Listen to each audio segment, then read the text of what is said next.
appreciate all the support that you've ever given us, and go Cog Prime. And I want to make sure you get your trophy here as well, man. MVP, Sino, and his heavy, man. Make sure you hold on to it for me. MVP, raise it up for him, man. It's just so incredible. I'm so happy. And, I've always wanted to tell my parents that I finally won this tournament. So, Mom, Dad, I finally won Worlds. Feels like I'm in a dream. I haven't woken up yet. Hopefully, this dream never stops.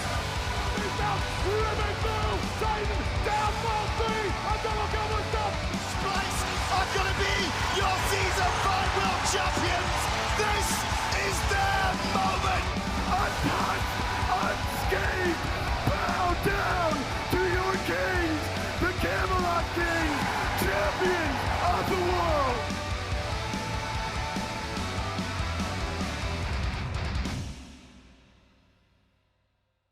Well, hey there, guys, gals, and non-binary pals, and welcome back to the SPL. It feels so good to say those words, and I should probably stop hitting the desk as hard as I am, despite how excited I'm feeling. It's finally here, Phase 1. It has been way too long, in my opinion, without the SPL, and finally we're getting back into the regular season, back into the swing of things, and back into what I am assuming is going to be a very fun year. Mifflin? And Core, you look a little worried. I know that I'm the guy that breaks the desk. It's like my thing. I'm going kind of hard. my bit. You're slamming the desk. Fortunately, it was glass when I was breaking it. Now it's I don't know, like bulletproof or something. Yeah, I think that's right. And They're there's Mifflin-proof. Mifflin-proof. Yeah. There's like an extra supporting beam under there as well, specifically. They where my worked hands really are going. hard because I broke too many. So you got 2. J-Mac, I think, got 1. Oh, Jamie got one? It's not Yeah. just me? Not just you. There was more. There was a little more. This year, coming back, SBL, no more broken desks. That's the new goal. A lot of fun. Of course, for those of you who are just watching, there was a lot of talk on Waiting Room about the teams, what we're expecting, stuff like that. If you wanted to catch the end of that one, you can go to the SMITE Pro YouTube channel. There's also a lot of shorts on there, as well as go to SMITE VOD. If you wanted to catch anything up, like maybe some of the kickoff games that happened a few weeks ago to learn what these teams were looking like, and what we're maybe seeing coming into this year. But with SBL finally back, Mifflin, we have a new swing of things. You notice today's Friday. We're going to show you how the weekly schedules are going to break out every single time. So for this week, as you were watching, if you were here earlier, the SCCEU done in-house on Friday morning. And then we hit 2 SBL sets like we're about to go into, Leviathans and Ravens. A little bit later, the Kings and the Dragons.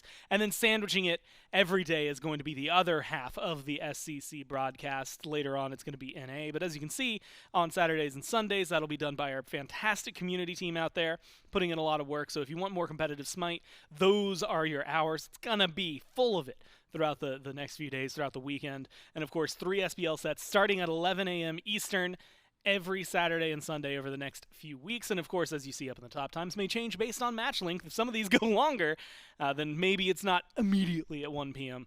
But that just means you get more competitive Smite, more SBL. And who can really complain? Of course, it's all on the road to Masters as we try to get towards the end. For those of you who maybe haven't been paying attention, though, and can't blame you, right? It's been a long time. Maybe you fell out of the loop. Things are running a little differently this phase than how they've run in the past. We talked a lot about it yesterday, but you see 8 teams that are going to be playing. That part still the same.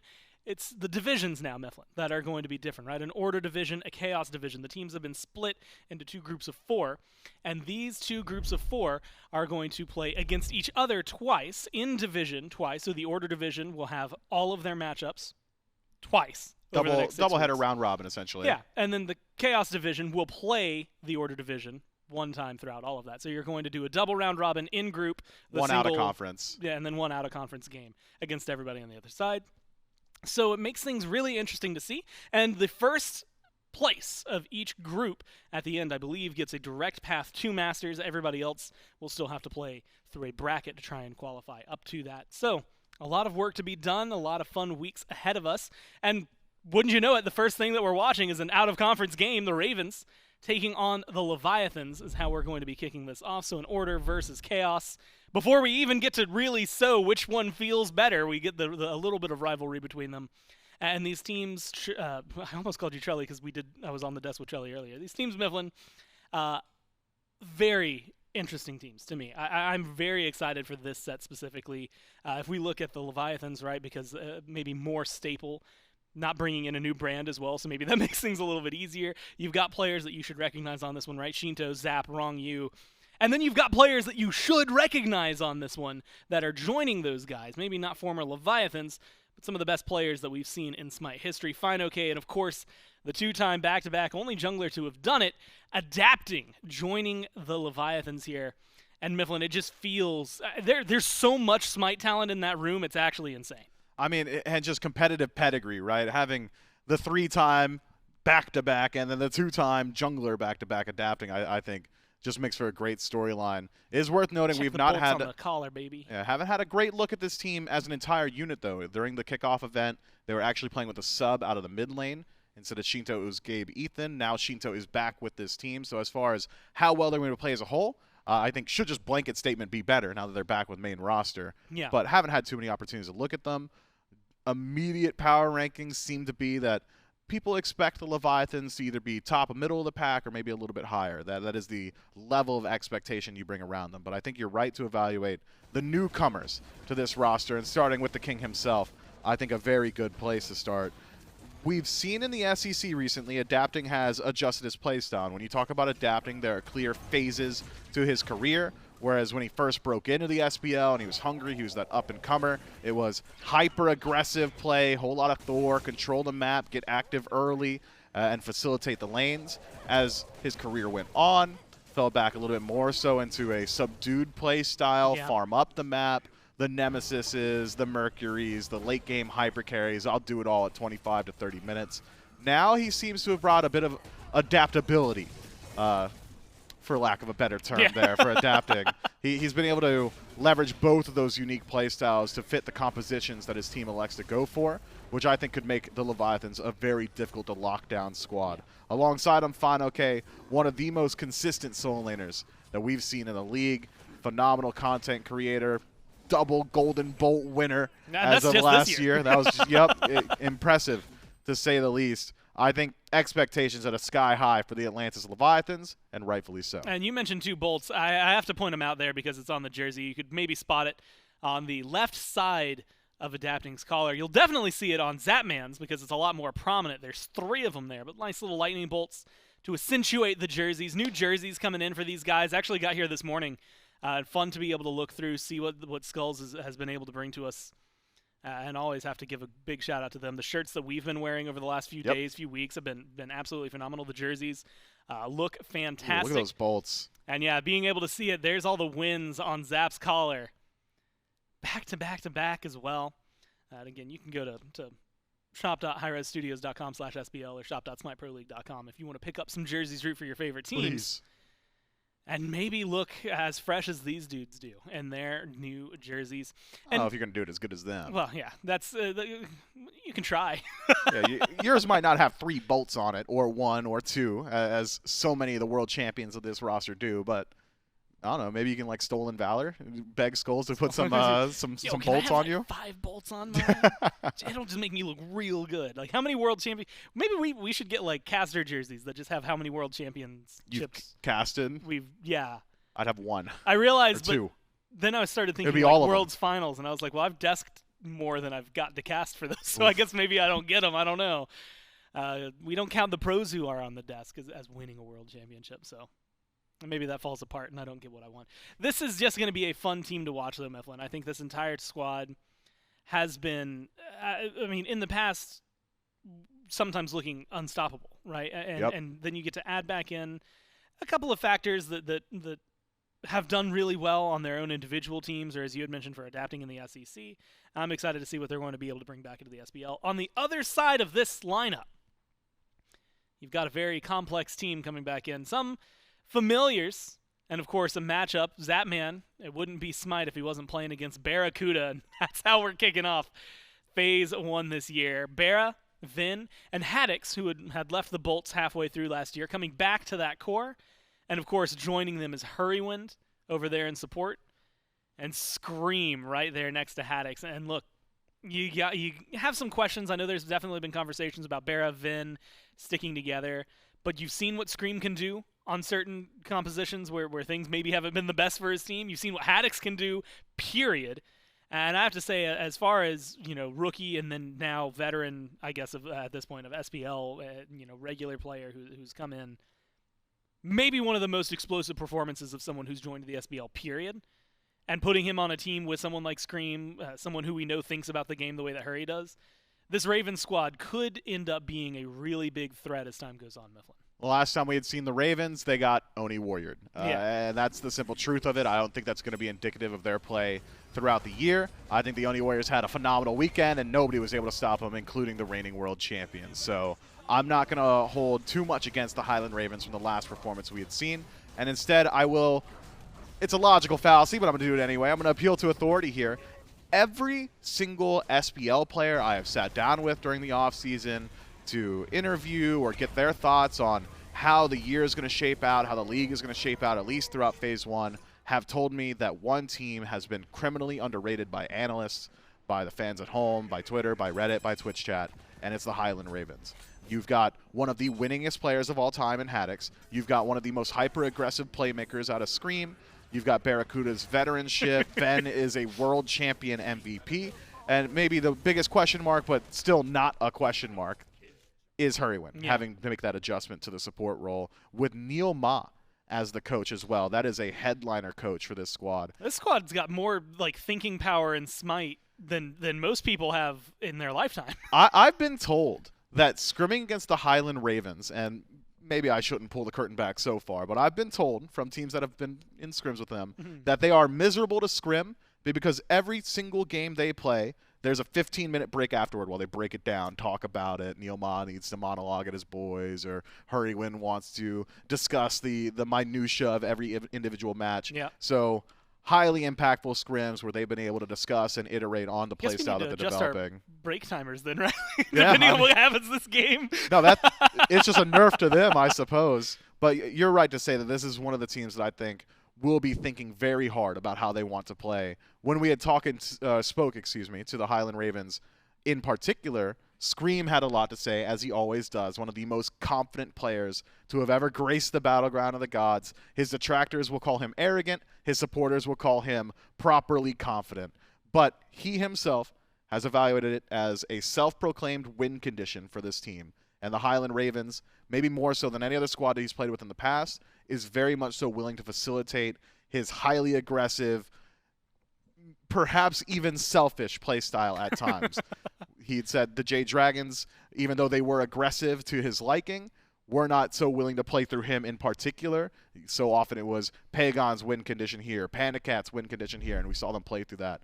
The Highland Ravens, and Screammmmm in particular, said, we are going to play through me in the jungle. That's how we're going to win. And if that's the case, calling it early, Babe Ruth style, I'm excited to see it. I mean, it's how we've seen him play in the past, right? You go maybe look at the Dragons roster when he played with them, and suddenly it's like, oh, you've got 5 dudes that at any given point can just kind of pop off. Maybe Mike's not getting the kills, but he was maybe opening things up. You put him on then the Scarabs roster prior to that, and it's like, it doesn't matter who the hell's around him. He's going to do well, and he's going to drag you with him. And it feels like that's going to be some of the same kind of style I expect from him still going forward. But you don't got to take it from us. We actually got to sit down with both the solo laners, fineokay and Haddix, a little bit earlier and see their thoughts on the matchup. The transition's been great for me. I was considering actually sticking with the boys, considering some other options going into the off season and all that. I ended up joining the Leviathans, and I'm really happy with it because I just wanted to get a new team environment. I've kind of been the same thing for 3 years now. This is an opportunity for me to grow as a player and kind of bring my skills, I guess, and what I'm good at to a new team, try and share that with them. I don't even know our play style yet, to be honest. I think it kind of tends to be a bit more fast-paced, a little bit early game, mid-game focused right now. So, we'll see, but I think we have a good matchup in the Levi's. We actually kind of have a similar play style, I'd say, and that maybe early game we like to play around solo side, but then transition that towards duo side of the map. We have Zapman versus BaRRaCCuDDa, which is a classic 10-year matchup at this point. I just know the team is typically going to run with Sheento and Steven. I don't think that Alec is really going to change that or adapting. Their playstyle might shift a little bit to adapt to them, but yeah, I think it definitely gives me a benefit to know how they generally want to play. I think we're favored on this team for sure with some crazy stuff. We got Screammmmm, he's cooking, he's always in the kitchen. Ven also loves to be in the kitchen. Yeah, I think it definitely favors us right now. I think people are pretty down on them, saying that they're not going to be that great of a team or that they're bottom 3. I think they've always had a history of success in the regular season, so I think they're actually going to be a good team, and I think people are kind of overblowing their kickoff performance especially. I think that we're going to beat them, obviously. I think we're going to beat any team that we play, but I think they're going to be a strong team for sure. Well, you can see respect kind of thrown both ways, although Haddix kind of pointing out that he doesn't think that fineokay and adapting is going to change too much of what makes the Leviathans the Leviathans. That one's, I think, a TBD. Adapting might have a little bit more hands. I mean, we've seen, especially this year, right, carries right now, especially late game with the crit that we've been seeing over the last couple of weeks, pretty damn strong, so we have to imagine, okay, Zap falls into that. Mids felt pretty good, although with some pin changes that are coming up soon, that's going to be a very interesting lane to keep our eyes on. Jungle hasn't changed too much in the sense that they are still impact players, and if I'm looking for an impact player, adapting is almost always going to be that guy. I think so, but maybe there's some truth to what Haddix had said during that interview, where even with these new players, it's going to be difficult to force the 3-man core of the Atlantis Leviathans to adjust their playstyle. That almost indicates to me that it's a conversation Haddix was having with the Leviathans when he was playing with them. Hey guys, let's play through the soul lane a little bit more. Let's try and play through this side of the map and then transition it elsewhere. Whereas the Leviathans would almost always play through Sheento and mid, funnel your farm there, or play through Zapman on the duo side. So if that's the case, and Haddix has got a good read here, could leave him alone on an island, and we know for a fact, based off of history, that Scream absolutely loves playing on that solo side of the map. So if the Highland Ravens are able to essentially do what they call for, which is start solo, transition it elsewhere, could be a good start for them. You had mentioned it, but you know, when we go back in time, not a lot of footage on either of these squads, right? Both of them came in. 3 games from the Leviathans, they lose to the Dragons. 2 games from the Ravens, they lose to the Warriors and kickoff. So this is going to be maybe the eye-opener to see what these teams have to offer now that we're back in the regular season. Also, now that it's been a couple of weeks, we can jump into picks and bans for game number 1. You gotta look at it. Look, the Leviathans, the Ravens, all the names showing up on this screen. A lot of power. Mifflin, I want to levy some questions over towards you, because what we saw during kickoff, not too much has shifted since then. Aphrodite, Yemoja, Zyrtera, Susano, and Mercury as well being heavily banned out. Hercules, Ishtar, Kurnanos, Merlin being kind of your top picks, right? The things that were really good but not good enough to ban. Now you're finding yourself in a very interesting spot. The Hercules, as mentioned, was a pick that came through. The Apwash even being banned, which is something that we've seen whenever a team wants to go maybe for more healing. The other side, a Thor pick, Thor ban, I should say. Pseudo-targeting, adapting, also targeting the fact that Thor's just good. But also the Marty, that high up. I mean, first week of competition for SBL where he's allowed, and he's banned immediately. You know, I've got a lot of thoughts about Marty now that he's competitively viable, available. I've been looking into him a little bit more so. Yeah. Marty reminds me of peak AMC, but safer. What made AMC so powerful is incredibly high pressure. We saw him in mid ad nauseum for what felt like a 4-month period where every game was either ban AMC or he's going to the mid lane. What does Marty bring that's similar to AMC? 40% movement speed at max rank of the bush, so you've got the exact same escapability, but flanked with that is the parity in penetration. Both of their ultimates at points were 40% penetration. I believe AMC's nerfed pretty significantly now, down to about 10%, but Marty's is still at 40%. With that death from above, removes him from the playfield, so he's even safer than AMC was. I mean, the wave clear operates very similarly.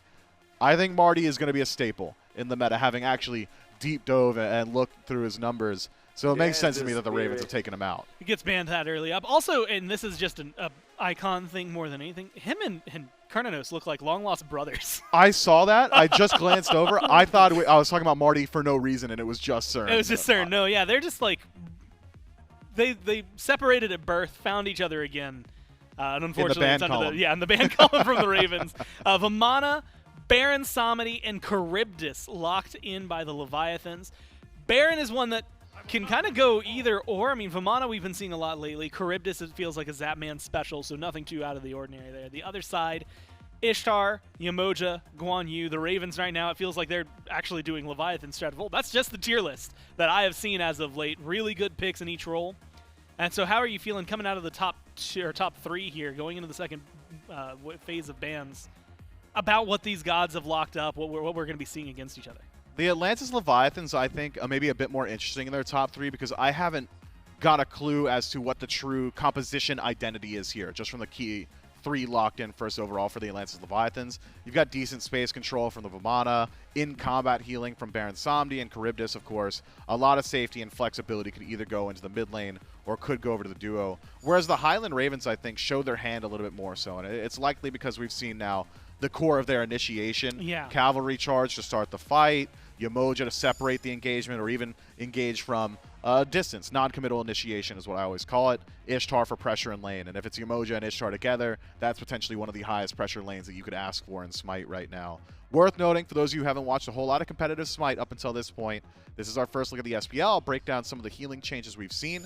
Healing has been reduced overall. You don't have scaling off of power anymore. So even though there is a whole lot of sustain here, just by the eye test on the Ravens composition, it's less than you could expect. What has changed, though, to make up for that is generally where healing has been reduced, for those gods, damage has been increased, or there has been a secondary effect applied. For Guan Yu in particular, no longer scaling off power, maxes out at 110 in the healing column, but anyone affected by Guan Yu's heal on his team now gets 1 second off their non-ultimate cooldowns. Makes it very difficult to lock down the cooldowns in a team fight, especially considering Guan Yu's going to have that heal up every 2 or 3 seconds if he's playing his rotations properly. So could make it very difficult for the Atlantis Leviathans to play around these longer team fights if it goes to a Fire Giant dance or a Gold Fury dance. Guan Yu finds a whole lot of value in situations like that.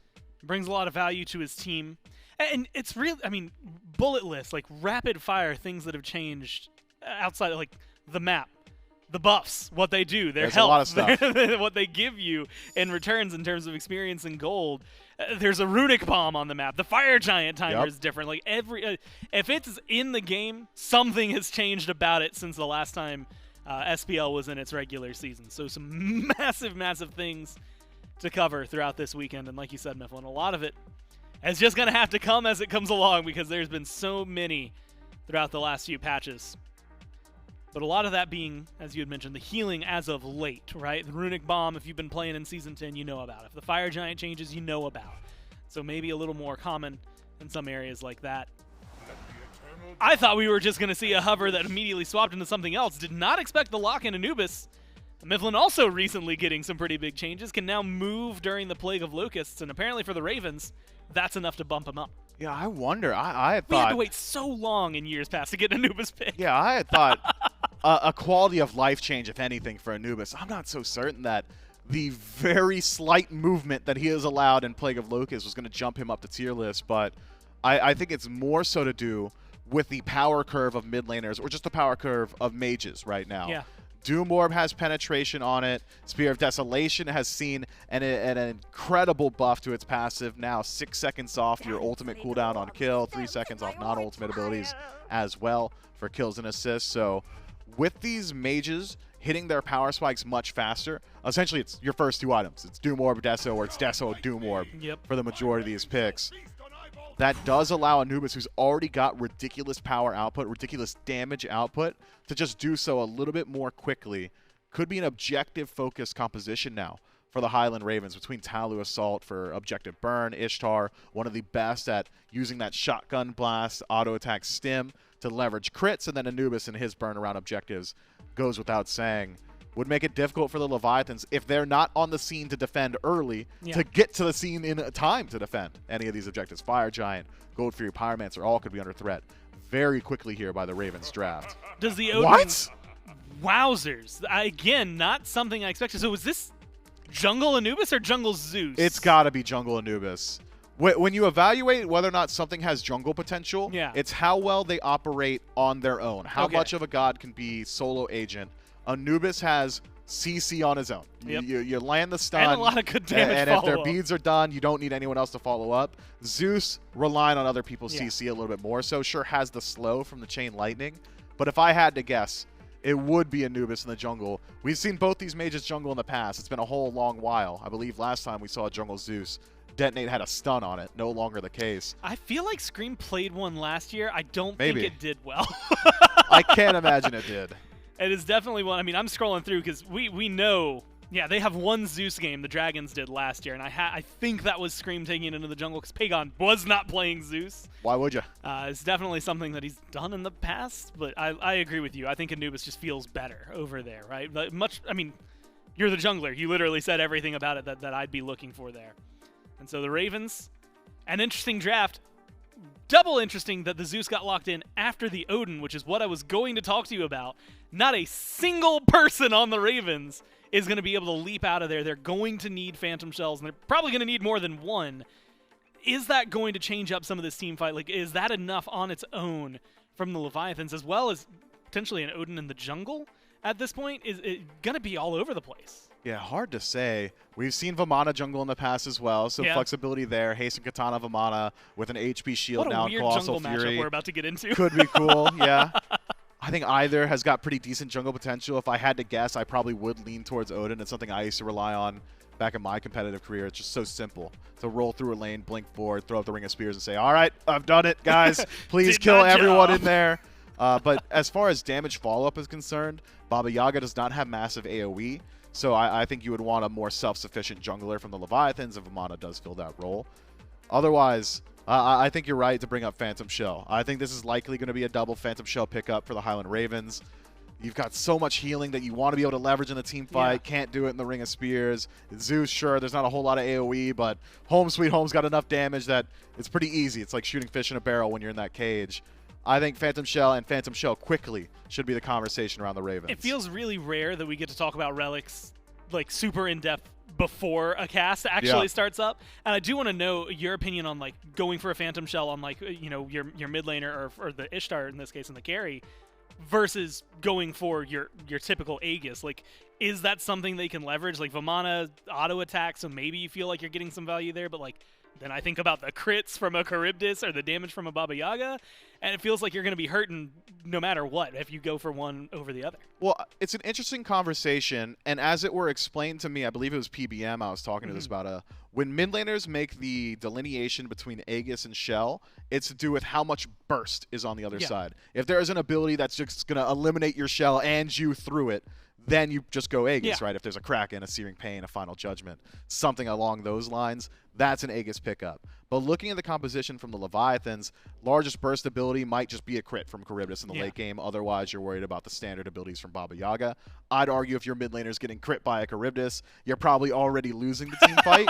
So I think that this is a pretty good time for mid laners to start looking at Shell. This is one where you don't feel like you're sacrificing too much.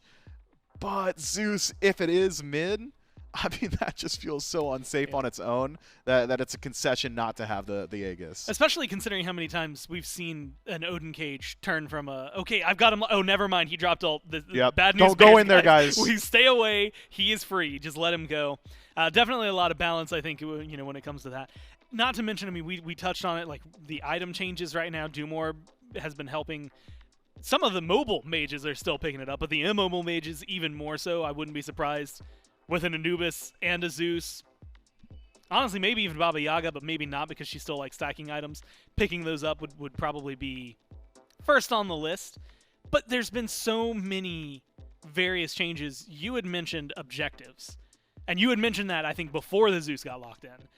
Zeus ults we've seen get thrown in there and have a lot of pressure. So we'll see whether or not they can do it. We're going to go into game number 1 right now, the SPL, and we've got Dave and Trelly to do it. Let's delay no further. It's Leviathans and Ravens. What a way to start off Season 10 of the SMITE Pro League. Trelly, there's tenure on both sides. There's lightning bolts on collars on both teams. And now we've got divisions to look forward to. We're officially on the road to Masters.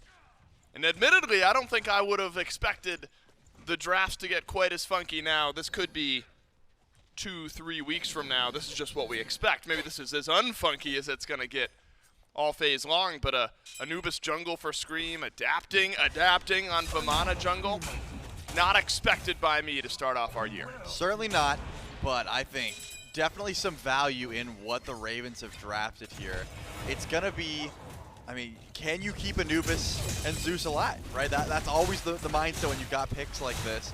I think that Scream is going to have to always avoid adapting in the early unless he's got ultimate, then you can just go for a wrap and sort of 1v1 him in the jungle. But Vamana has such a field day stomping away on Anubis from ahead. It's going to be about farming and, for Scream, positioning, being in the right place at the right time. I think that there is some value in the Anubis pick. In other matchups, though, look at Sheento. Going to home sweet home, you're such an easy target for the laser eyes. And same for Ronngyu. It's just very difficult to survive as these immobile mages up against an Anubis, so Scream is clearly trying to bully. You know, he's trying to be that annoyance force late game. It's just, can you get there without getting too far behind, because you're up against some tanky warriors. I wonder if a pick like that gets a little boost because it's Scream. You know, maybe a little Scream bias trickles into my brain where I'm thinking, all right, if there's a player that's going to play something funky, get a bit creative with jungle picks, I expect Scream to be able to make it work.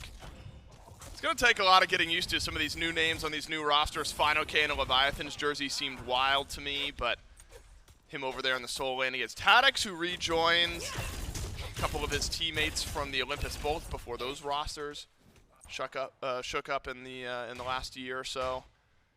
Should be a pretty calm Soul Lane, you imagine, Odin up against the Guan. But I think the Death talked about the Odin specifically, Trelly, and how important that's going to be later in this game. Not the best escapability from a ring of spears for the Highland Ravens. There isn't, but I'm a little curious about what are you trapped in the cage with? Mifflin highlighted it. You know, if you have home sweet home, sure. But if you're caging the Zeus and the Anubis and they just turn and ult you, where's that burst damage? Where's the delete key that the Leviathans have? It's just Sheento. I mean, of course, Adapting's going to stomp away, but at a certain point, the full damage Vamana angle gets a little bit nerfed when you're getting crit and just deleted by Zeus damage, that sort of thing. So, again, snowballing, probably something the Leviathans want to look towards, and so far not off to a good start if you peek at that gold. No, I mean, Leviathan's dual lane has fallen a bit behind here. Ronngyu and Zap been shoved back early by Hurriwind and BaRRaCCuDDa, and I think the dual lane of the Ravens, Trelly, going to be one to follow along with this year, because you and I and the rest of the casters, we've talked about this dual lane specifically. They're going to look to fight here. Zapman actually steps forward against BaRRaCCuDDa. Life of the party's up from Ronngyu, but Hurriwind with the beads will avoid the stun. Well played from Hurry on the Yemoja. And we talked about BaRRaCCuDDa, supports he's played with in the past few years now. A completely different look, different vibe. You know, comparing Hurriwind and Jake, and maybe what Hurrywind's going to bring to this team in this dual lane. It's going to be a vastly different look, I think, this year for the Ravens in this side of the map.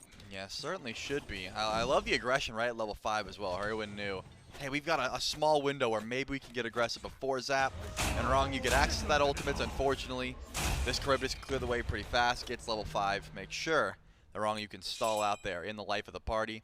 And that's just going to net some ultimates down. And, of course, Hurry loses the beads in the process. But I want to keep my eye on these mages, specifically for the Ravens. Here it is. Scream's going to blink in, looking for Sheento. Going to pull the beads.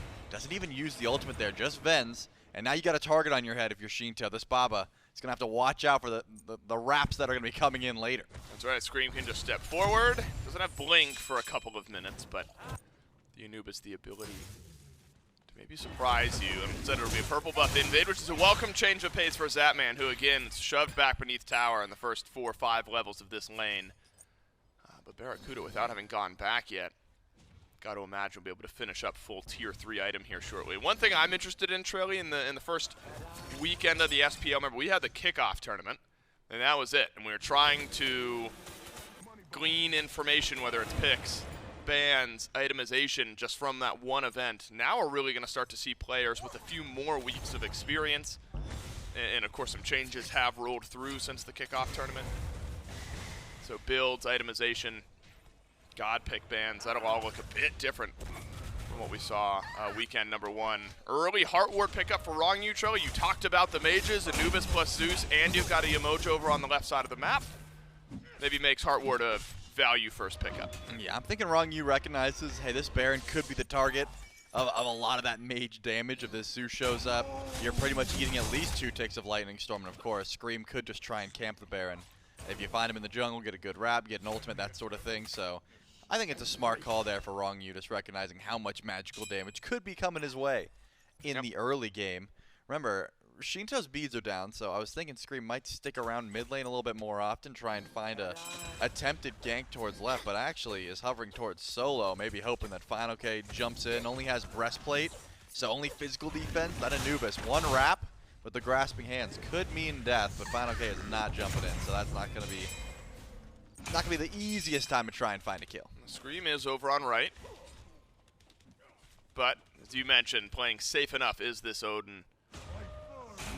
Does go breastplate early on, so a little extra CDR, maybe sensing that he wants to teleport in, use those ults a bit more frequently. But just haven't seen too much of it yet. Support's starting to rotate out. Rongnyu hung over on left a bit. That's given Zapman a bit more pressure underneath the tier 1 tower on the Raven side of the duo lane. Hurriwind has also started to make some rotations. Bit of pressure pushing in towards Sheento. 1 level deficit over in mid. Wrap onto adapting, but he'll transform. Looks like the shielding now enough. Remember, more shielding in that ultimate for the Vamana. And Scream is able to hold on to his, so a value trade for the Ravens jungler. Yeah, if Scream's level 9, he's letting that ultimate send. He gets the second point, you get a lot more damage, but only level 8. You don't have that extra point you could put into your ultimate, and just wanted to go with the Plague of Locusts to try and force out a kill. But still grouping the right side of the map. Looking for an invade, looks like adapting. We'll be able to confirm the blue buff for Fino, so getting the ultimate down, getting that Colossal Fury isn't going to net any gold for the moment, but adapting kind of loses that engage tool, or at the very least that safety, isn't going to be able to try and fight for the time being.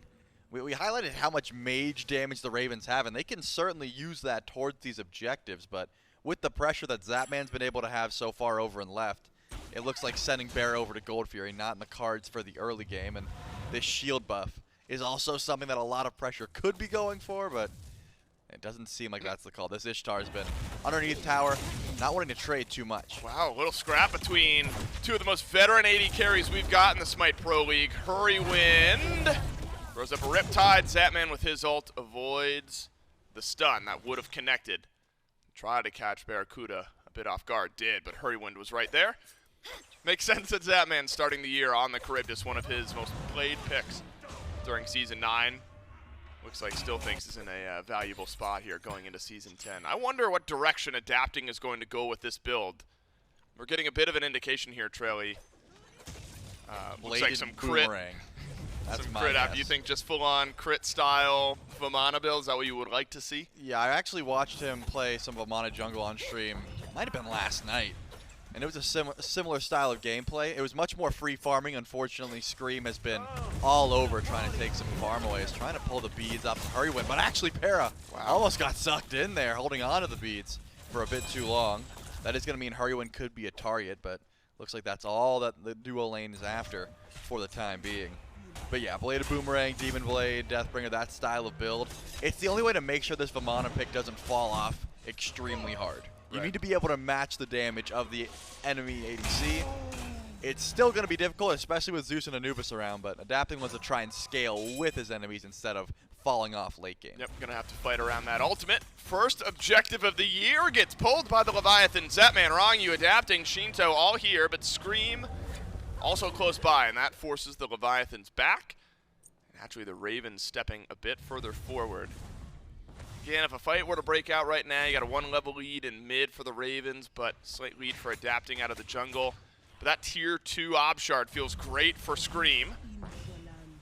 You briefly stunned. It's actually a Phantom Shell first from the Leviathans. You have to worry about those Yemoja walls as well. Still no shell, Phantom or otherwise, to be found for the Highland Ravens. So I don't mind it, Trelly. Leviathans just checking the response time of the Ravens around the left side. Yeah, it's been a lot of, hey, let's try and kill supports. If we can't, we're going to pull a relic. That is what's happening. Haddix, though, does get trapped in, and here's a big rotation over coming for the Guan Yu. Ooh, Haddix, that's a decent dash. Avoids a lot of the burst from the potion. Not really being worked down, and that potion didn't do all that much. So healing and sustain will feel A-okay for this Guan Yu, and Haddix is actually maybe never under that much threat. Instead, it's adapting, burned by Scream, and there's your first blood in Season 10 of the SMITE Pro League. And it's a Highland Ravens jungler, Scream on Anubis, notching the first kill. I mean, I love the call from fineokay. Hey, let's get the cage, see what we can do. But after that, that kill was dead in the water. There was no way they were able to chase down that Guan Yu, who still had cavalry charge, by the way. That was the only call. Maybe we get ultimate down. And Scream makes a beautiful rotation and doesn't even hit the wrap. Doesn't need it. This is what Anubis brings. You got Doom Orb, you got Tier 2 Spear of the Magus. You're going to be able to burn through a Vamana that's not in Colossal Fury. Sometimes, if your 3's down, even through that ultimate. So textbook regank there from Scream, grabbing the first blood. And it was almost a Pyromancer pull. Decided against it. They're going to back up. But they've got that pressure now.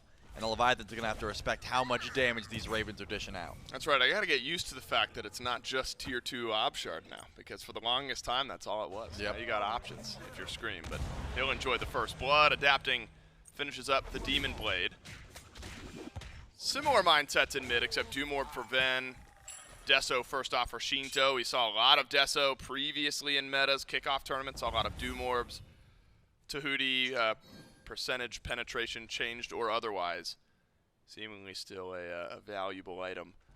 So a good early kill here, Trelly, for the Highland Ravens. Gives them a slight edge over the Atlantis Leviathans, but I don't think a big enough edge that the Leviathans are going to shy away from a fight potentially here around the Gold Fury. Yeah, Haddix makes the rotation over and wants to start this one up. Everyone's here, but it looks like Adapting's over, right? Fino's gone. That's free. That is free. Ronnie attempted the steal, but there's only so much that a non-damage build Baron can really do around the objective, so that's just quicker rotation from the Highland Ravens, and a lot of these early matches are going to be us figuring out exactly the playstyle these teams like. Scream, we know what he likes to do, and it's step forward. Might get pulled back in, and this is where the Leviathans can fight back. Sheento answers an early kill with one of his own, and Ben's being chased down, but Adapting didn't have enough damage, and it might just be the one kill over in mid. Scream just got a bit too aggressive, had to use the beads, and unfortunately Anubis not the best escape utility in a mid lane fight. Nope, was not able to lifesteal through that one either, and now it's the Leviathans that are looking towards the Pyromancer. fineokay still has a cage locked and loaded. If someone steps up, possibly for Hurriwind or anyone else behind. Hurriwind's decently tanky, but it looks like they might have the burst for this one. There's your cage. This is where the Zap tries to steal it actually at the end there. Sheento, a good last couple of minutes. Picks up 2 kills in a couple of mid lane fights, and suddenly the Leviathans roar right back into game 1. A Pyromancer, a Runic Bomb, all theirs for the taking. And a couple of Bastions over in mid. That kind of resets things, Trelly, where the Ravens were sort of passively building up this lead. And a pick or two from the Leviathans have now brought things right back closer to even. And that is something that has plagued Ven, BaRRa, rosters of past. Individual picks sending games in the wrong direction. And unfortunately, in the last couple minutes, it's exactly what's happened. Very true. I think this team as a whole, I guess the core of it, has had issues in that department. Sheento has to use the Aegis. Is going to get... Oh, there was 3 charges on that Baba. Ven was locked and loaded on that one. I did not expect that much damage. I guess in the blast off, the charges of the detonate were sort of hidden. Good gank there, though. I was thinking that was going to be an Aegis and just done, but you got plenty of damage if you're that Anubis. And I was going to say, I don't want to see the ganks from Scream stopping because he got a little over-aggressive one time in mid lane. And I should have known there was no fear of that. I was going to say, yeah, there never really is a risk of Scream slowing down the pace of his game. If anything, it emboldens him. It makes him want to get a bit more aggressive, a bit more active. We're at a quick pause here in game number 1. A game where the Ravens found early kills, and kill being really singular in this case, turned that into a good Gold Fury pull and some map pressure. Leviathans answer back with a couple picks of their own. But the Anubis jungle trail, I mean, we only have half a game, we assume, about half a game worth of data on. Hasn't shown us too much. I don't think you're able to write it off just yet. I also don't think you're able to give it the A+. We're sticking with it all year long rating at this point in the game. No, not yet. I think still does have good pressure. It clears the waves fast. It clears the buffs quickly. But you still can be left out to dry if you're too far up, right? And the team, they sort of tried to pivot that Scream pushing up into let's ult, let's see what we can do, let's see if we can fight. Yep. It doesn't quite work out that way. So I think that Scream is his right to either saying, hey, I'm going to be the first one in or I'm hiding. If I'm hiding, then I can go in when I want. I don't want to be caught out first. That's not the best play for the Anubis jungle. And we'll get right back into things here. Sheento, about 20 seconds left on his death timer. Scaling's going to be interesting to follow here, Trelly, in game number 1. In particular between these 2 mid laners, a Zeus on one side, a Baba Yaga on the other. Actually, a bit of defense for Sheento. You got a Heart Ward already for Ronngyu, but still maybe sensing a bit extra is needed to keep this Baba Yaga on the map. I hate it. It's not bad. It's very strong, actually. You get to stack Prophetic Cloak for essentially free. So you but hate good things. I don't like that Baba gets so much value out of that item. Okay. Scream looking for sap. Gonna get the beats. Simple as that. Hide around the corner, look for a wrap. Go your merry way. Now you got an attempt to... Is he gonna go for it twice? He might. He doesn't have Blink. Oh, this tower is gonna die anyway. The eyes of death. Not enough from Scream, but does force Zapman back. Ultimate gone, beads gone, and a tower. A value trade for the Highland Ravens to stem a bit of the bleeding that the Leviathans found with an individual pick or two, but is this actually... Wow. Leviathan's looking for a fight, adapting on a bit of a solo mission there. Steps forward, gets wrapped, has to use the beads, and maybe a forgettable last minute or so from this Leviathans team on the left side. All I've learned is that Scream does not miss these wraps. I mean, he's 3 for 3. He walks up, gets the beads. That's an easy pull. Oni Fury is spawning in, so you can see the solo lane rotations already starting to come through. fineokay looks over, says, hey, you guys fighting? No? Okay, I'm going to go back over. Haddix was also in that same vein of possibilities. Has the teleport available, but it's not upgraded yet. So the Guan, you'd either have to go back to base or look for some trouble. Now BaRRa, beautiful block. What a read. Adapting reads the backflip, and that should be enough for a kill onto BaRRaCCuDDa. His life delayed a bit. Now, can Haddix chase down the return kill? Zapman's starting to swing a bit here at the 17-minute mark. Out of his support's ultimate he goes, but Haddix still on the chase forward. Ven's got value, and Ven's got 2, and a double kill on left. Leviathans overstay. They get a tower, but they lose their duo lane. Yeah, such a beautiful read from Adapting to confirm that kill, but this Zeus is 3-0, and he's doing plenty of damage. The Oni Fury is going to go down for absolute free. And that should be the end of the scrapping so far. Once again, though, a Fury pulled where fineokay is nowhere to be seen. I mean, that teleport was not up, but this was not exactly a surprise pull. The fighting over and left was forced by the Leviathans. Yeah. I'm thinking the Odin could have made an appearance if the fight was worth it. My guess is the call was, hey, we're getting this kill and getting out, or we're dead, so just keep farming, try and push the tower down. Well, Haddix just had such a value teleport there. Yep. fineokay did not have teleport. Would have had to have been an incredibly early call from Fino to get there in time, but I do think point stands will now drop a cage and at least get a tier 1 tower for his troubles and his time spent farming up over on right. With that, 1 live lead as well. Doubling down on the Heart Ward. All the Leviathans here. fineokay's now picked up 1 as well. Talk about the value that Baba Yaga gets on Prophetic. 8 stacks for Sheento. And so, you know, the conversation is, Trelly, is Pyromancer pulled by the Ravens, maybe close by are the Leviathans. Rongnew's attempted a steal. And I don't know who got it, but someone Sheento did from the Leviathans. Must have been Sheento with the Baba Yaga damage. And the Ravens, they want to make him pay. It'll be a chase down. Into the house goes Sheento. Just about everything gets used, and this Baba Yaga survives. But only barely, because the Ravens and BaRRaCCuDDa have damage on the back end. But look at this 5-man grouping from the Highland Ravens, really dispelling anyone from the Leviathans attempting to step forward. Yeah, no one steals a Pyromancer from the Highland Ravens and lives to tell the tale, even if they have to drop 4 ultimates to confirm that kill.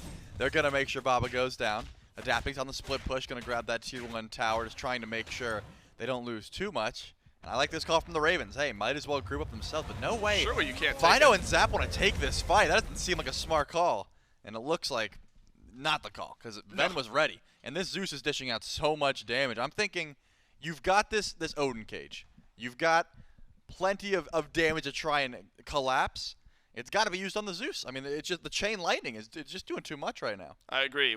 And that was so much of what the desk talked about regarding the Odin cages, and a lot of the threat that would be approaching the Ravens later on in the game was lack of mobility and escapability from the Odin cage, and we just haven't quite seen it yet. fineokay has been doing a lot of split pushing.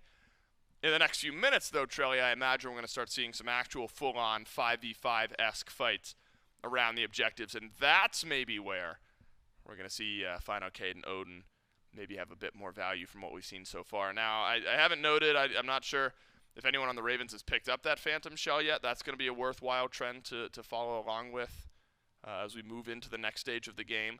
But I think for fans of this Ravens roster, you're excited about some of the pace setting that we've already seen from this team, despite an objective stolen away or 2 and a forgettable moment or two, but early indicators, at least in game 1 of the year entirely, are good for this Ravens team. Yeah, no doubt. Again, the only time we actually got to see this Ravens squad in action was during that kickoff tournament. Scream wasn't looking himself. We were curious about, hey, is this run it down style, get active early, sort of just looking for as much aggression as possible that we're used to seeing from Scream? Is that done because he's not on a style of team that likes to play that way? This game is telling me no. He's making the Ravens adapt a bit to his playstyle, saying, hey, I'm picking Anubis. I want to be looking for ganks. I'm looking to pull beads as much as possible. And Ven seems to be making those rotations to try and facilitate that. 2 immobile mages, by the way. I mean, it's just, they got Doomorb, and that's pretty much it. They're zooming around. Yep. The Leviathans, they need the Gabe Ethan treatment right there. They need, what's it, Thoth in game 1? There was Thoth, yep. He crushed during that kickoff tournament. Yeah, look, the Leviathans team, they've had their signs of life. It feels like a lot of their answers, though, have been split push moments where, you know, kill something like that drops on left, we're going to push down to tier 1 over in solo lane, or somebody on our team is going to get picked in the jungle, adapting is going to shove down a mid lane tier 1. So there have been answers as far as objectives on map. Yep. But not any that are initially pulled by the Leviathans. It's been answers back from what the Ravens have been asking. The question, though, is you're starting to stack up a lot of this magical defense. You got double Heart Ward now. Prophetic is quickly getting stacked up by Sheento on this Baba Yaga.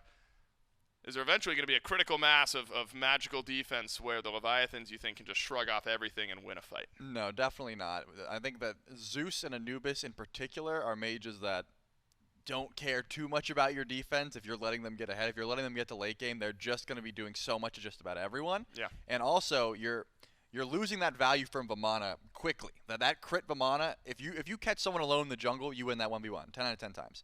If you're trying to dive in a 5v5 situation next to Zeus and Anubis with Peel, I mean, we've seen Hurriwind throws up the river and just starts healing as much as possible. The Vamana is going to fall off. You're going to just get absolutely one-shot. So not quite there yet. You can see Adapting still making very clutch plays, still has that ability to just stomp away, but you're on a timer for sure. Agreed.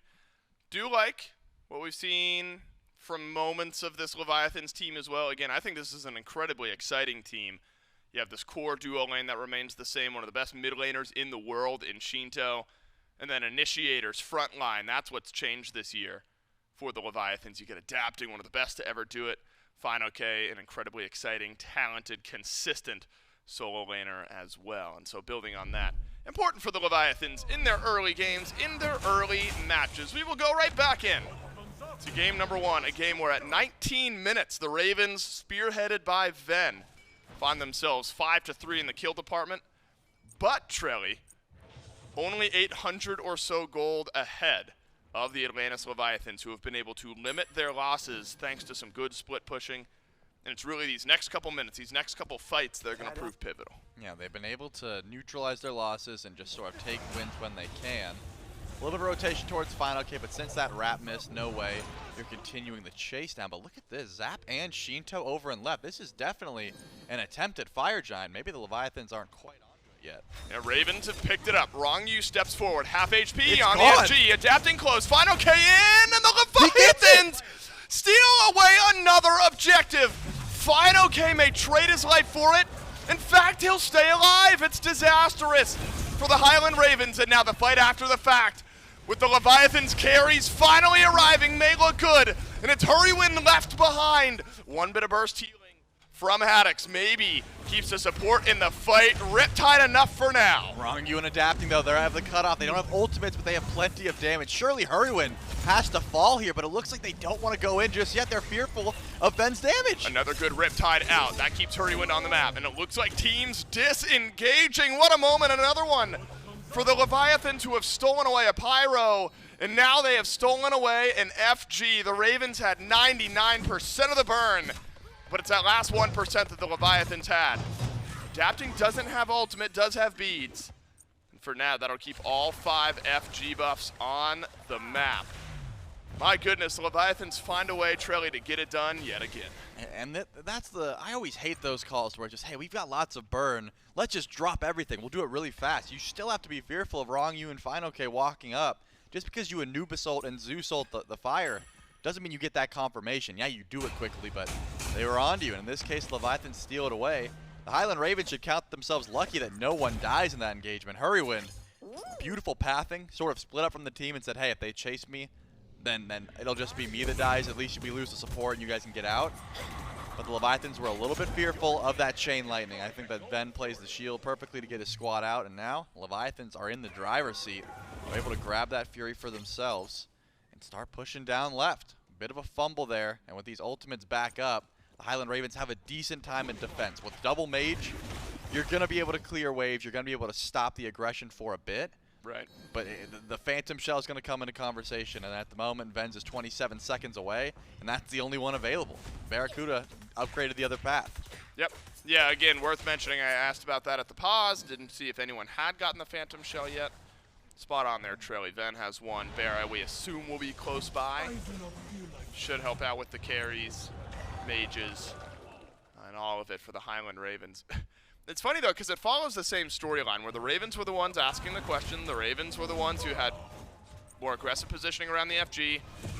And it's just a quick answer, whether it's a split push or, in this case, a steal from the Leviathans that have now wrestled control back. So really, for the first time in Game 1, I'll argue that we're going to see the Leviathans as the proactive team with this Fire Giant. They've got a Runic Bomb. They've got a couple Tier 2 towers left standing, and an opportunity to open things up with a siege. Now, Trelly, are you thinking there's some good elements, though, to this Highland Ravens composition that could, and you talked about wave clear, things like that, but are you looking at Hurriwind to dispel the siege from the Leviathans? The Yemoja's going to have to do a lot of it. All this AoE, though, from the mages outside of wave clear, is that going to be enough to withstand another FG buff, another FG siege? You definitely have a lot of backup buttons, in the sense of you're not going to push into Lightning Storm, you don't want to push into the rivers, you're going to want to retreat after those are used and then try and engage after. Right. So Phoenix Siege, the Ravens are still strong. That's why we're seeing the Leviathans sort of step up, grab towers, but they're not going any further. They recognize, hey, that was quick. We got a 50-50 steal. We got. Am I crazy? That felt like a really fast FG buff. Well, because they didn't really go. They didn't really push it all, right? Guess. It was a lot of that FG buff was chasing down the right side. Yeah, that's true. That's true. And then they're like, hey, that was cool that we got it, but are we really confident pushing into a Phoenix? Definitely not. So I was mentally setting up for like a full-on, we're digging in our heels and sieging up this Phoenix. We might get that in a minute, but I guess you're right. I feel like 30 seconds at the beginning of just a few minutes of buff was spent running around over on right. But the Leviathan's fine. You know, they're not concerned about it because what they've gotten is a nice gold lead now heading into this next Fire Giant. You'd love to start it and not have to be the team to steal it away. Carry starting to hit level 20. Big difference, though. Zapman has Envenom Deathbringer ready for this fight. BaRRaCCuDDa does not even have Deathbringer completed, much less the upgraded variety. Fire Giant's low, and it's the Leviathans who are around it. No one from the Ravens is in range, and it's the least interesting objective we've gotten so far at the 24-minute mark. Yeah, Fino just drops the cage. The Ravens don't want to use that Phantom Shell to get aggressive and push through, so they decide to let that one go. It seems like Scream really values that level 20, didn't even decide to show up to that Fire Giant, and maybe they came to the same realization that I did, that their Phoenix Siege is pretty solid. They're able to sit back and use those ultimates. They can just stay as long as it's not enhanced Fire Giant and they're not getting split up. Could be fine. But adapting is reaching that level where he can just stomp on Ven, if even with some good peel. Could be trouble. Those crits are going to be reigning true for sure. And Venom Deathbringer for this Vamana and the Demon Blade. It's not going to be easy to run away from this Vamana. I'm thinking Ven and Scream are going to have to stay very close together, peel for each other with damage. Wonder, Leviathan's maybe unsure of exactly where this Anubis was. Scream was over on left, farming up those camps, wanting to finish up the Typhon's Fang. Decent power spike for the Anubis, but was not around if the Leviathan suddenly decided to shove in some pressure over there on left.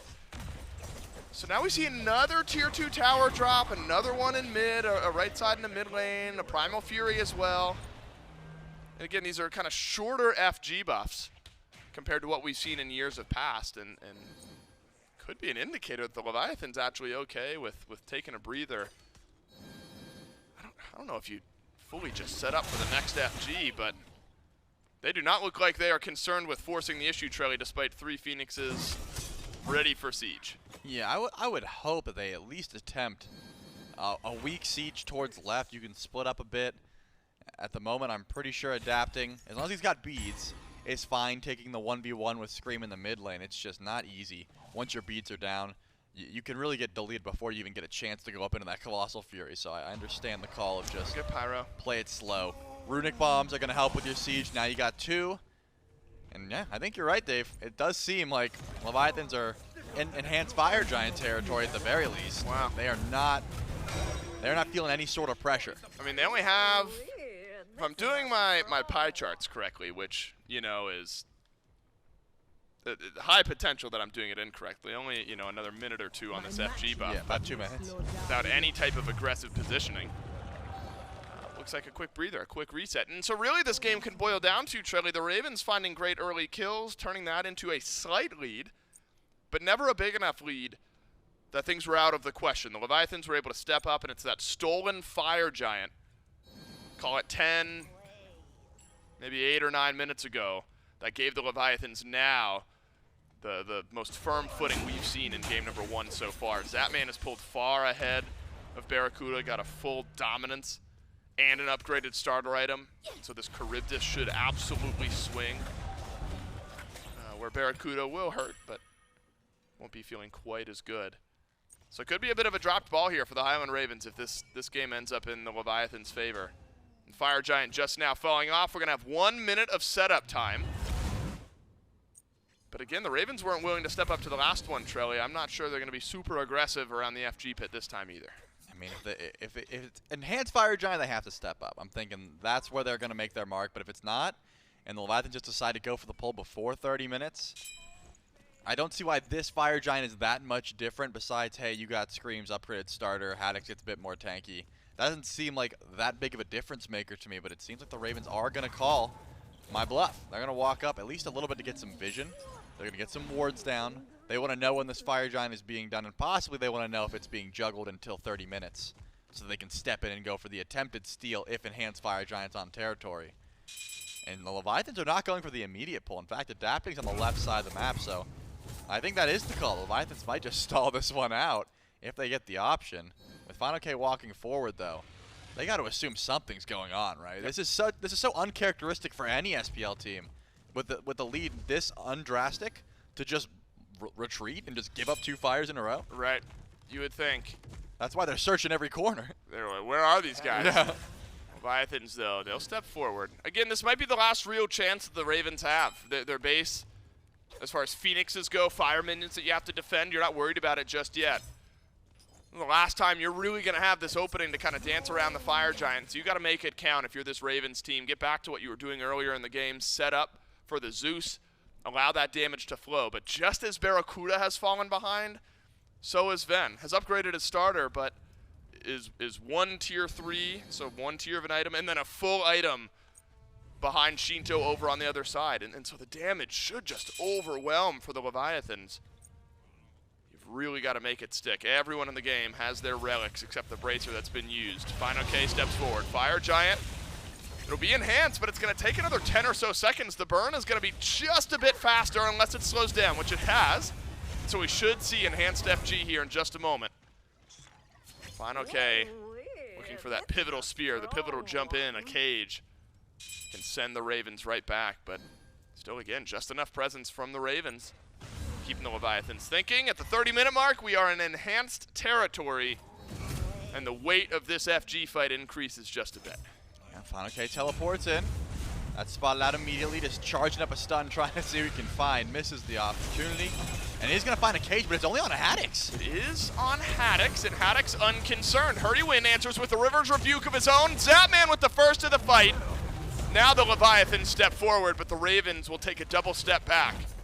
Should be a simple FG pull now, but the Ravens sensing that their opportunities in game 1 weaning a bit. Dapping behind. Dapping with a rotation through, knocks Scream aside. He's gone big! And 2-taps Scream! Ven flips the damage, but it might not matter. The Leviathans have dropped the Fire Giant, and instead looking for the chase. Ven on beads, and fineokay and Zapman will look for a right side bird with just BaRRa and Ven on the map. Got some good damage, but that Phoenix is dropping slowly. It's up to BaRRa, and it looks like the call is give that bird up. It's not that worth it. You're only losing the Phoenix unless they decide to go for the end call. fineokay's backing. tells me a teleport might have came through, but I think Ronngyu takes too much damage. Smart call here from the Levi's. Grab that Phoenix and try and retreat, but now Ben and BaRRa are going to stop back. So remember, that cage is up from fineokay. He might try and go in here. Looks like no. No one's going to take the bait. The Ravens are just going to step up slowly but surely. And the Fire Giant stays up. EFG is still available. But we saw how quickly adapting can just delete Scream off a good knockup. Didn't even get to channel maybe 10 ticks of that ultimate before. The Anubis was just gone. Runic Bomb left on the ground, but Pyromancer confirmed by the Leviathans, I imagine.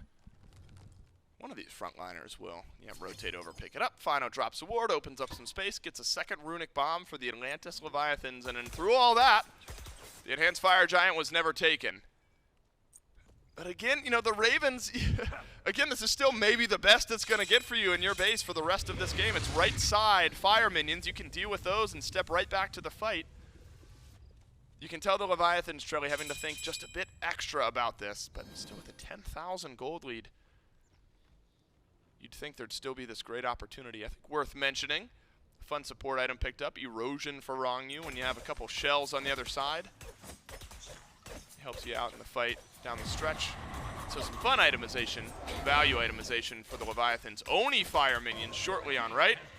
Zapman solos the objective, but the Ravens unable to find an aggressive play or anything as an answer back on right while the AD carry for the Leviathans is gone. Hurriwind stepping up here. Ronngyu spots it out. I was going to say, the Ravens wanted to look for a fight if possible, but last time the fight goes so poorly because Adapting's able to get to the backline. Keep your eye on Vamana. Already trying to go for a wraparound. Recognizes where the Ravens are, says, hey, what if I get behind them? You've got that opportunity to try and go for a kill. EFG started up once again. It's burning quick. Those crits from Zapman. Here comes Haddix and Hurry. Haddix, Hurriwind. Stepping forward again. We've seen this so many times. fineokay simply stepping forward, but Enhanced Fire Giant at half HP dropped by the Levi's. They've got teleport for fineokay, and it's upgraded if he wants to teleport in, maybe gank around behind the Highland Ravens. There's still leads itemization-wise for the carries. That's what I've kept my eyes on. The Ravens have not caught up in that department yet. BaRRaCCuDDa still a full tier 3 and a starter item upgrade behind what Zapman's got. That's been the case for a little while. Maybe that gives you the extra gusto you need to pull out this Enhanced Fire Giant. fineokay plays Separator, adapting maybe on the follow-in. A Riptide, though, from Hurriwind. They're giving it up. And now, after all that dancing and foot tapping around the Enhanced Fire Giant, the Ravens simply cannot be asked. They will step away. And the EFG, after 5+ minutes of looking at it, goes to the Levi's. And this just becomes so much easier for the Levi's now. They've got Enhanced Fire Giant. fineokay could essentially solo this Phoenix if given the opportunity. Right side minions are already down. He might just cage everyone if they all step forward. He's got the opportunity to. He's in trouble now. He does drop a cage, but there's a River's Rebuke as an answer. Phantom Shell used by the Leviathans. Haddix gets pulled back in on a stun, but there's not enough burst damage to deal with the Guan Yu. And if the Leviathans play cautiously, as they have, you wonder how concerned they are about the front lines both being half HP, adapting on a split push, but Scream is there to answer. fineokay jumps away. Mid lane Phoenix almost gone. Ronngyu has Runic Bomb. But there is enough damage. You can't just step forward and drop it. Can't get cleared off the map as well. You'd love to just go ahead and deal with the Phoenix, and the Runic Bomb gets cleared, so the Ravens save their mid lane bird. Wow. The Leviathans will have to take a breather. Yeah, Scream wins the 1v1 versus Adapting and left. Forced out that Colossal Fury defensively, mind you. He didn't even go and start stomping on the Phoenix like you would expect. Adapting turned tail and ran. And then a beautiful Chain Lightning gets the Aegis off of Sheento, grabs the beads off of Sheento, and forces them back. We got to see another siege attempt, though, right? You got so much time on this EFG. Two really low health Phoenixes, and you're about to get another Runic Bomb with this Pyromancer. I don't like the way that we saw the siege. I don't have a problem with another siege. I don't want to see it the way we just did, where you let fineokay go. Is that one of your SMITE pet peeves, Trey?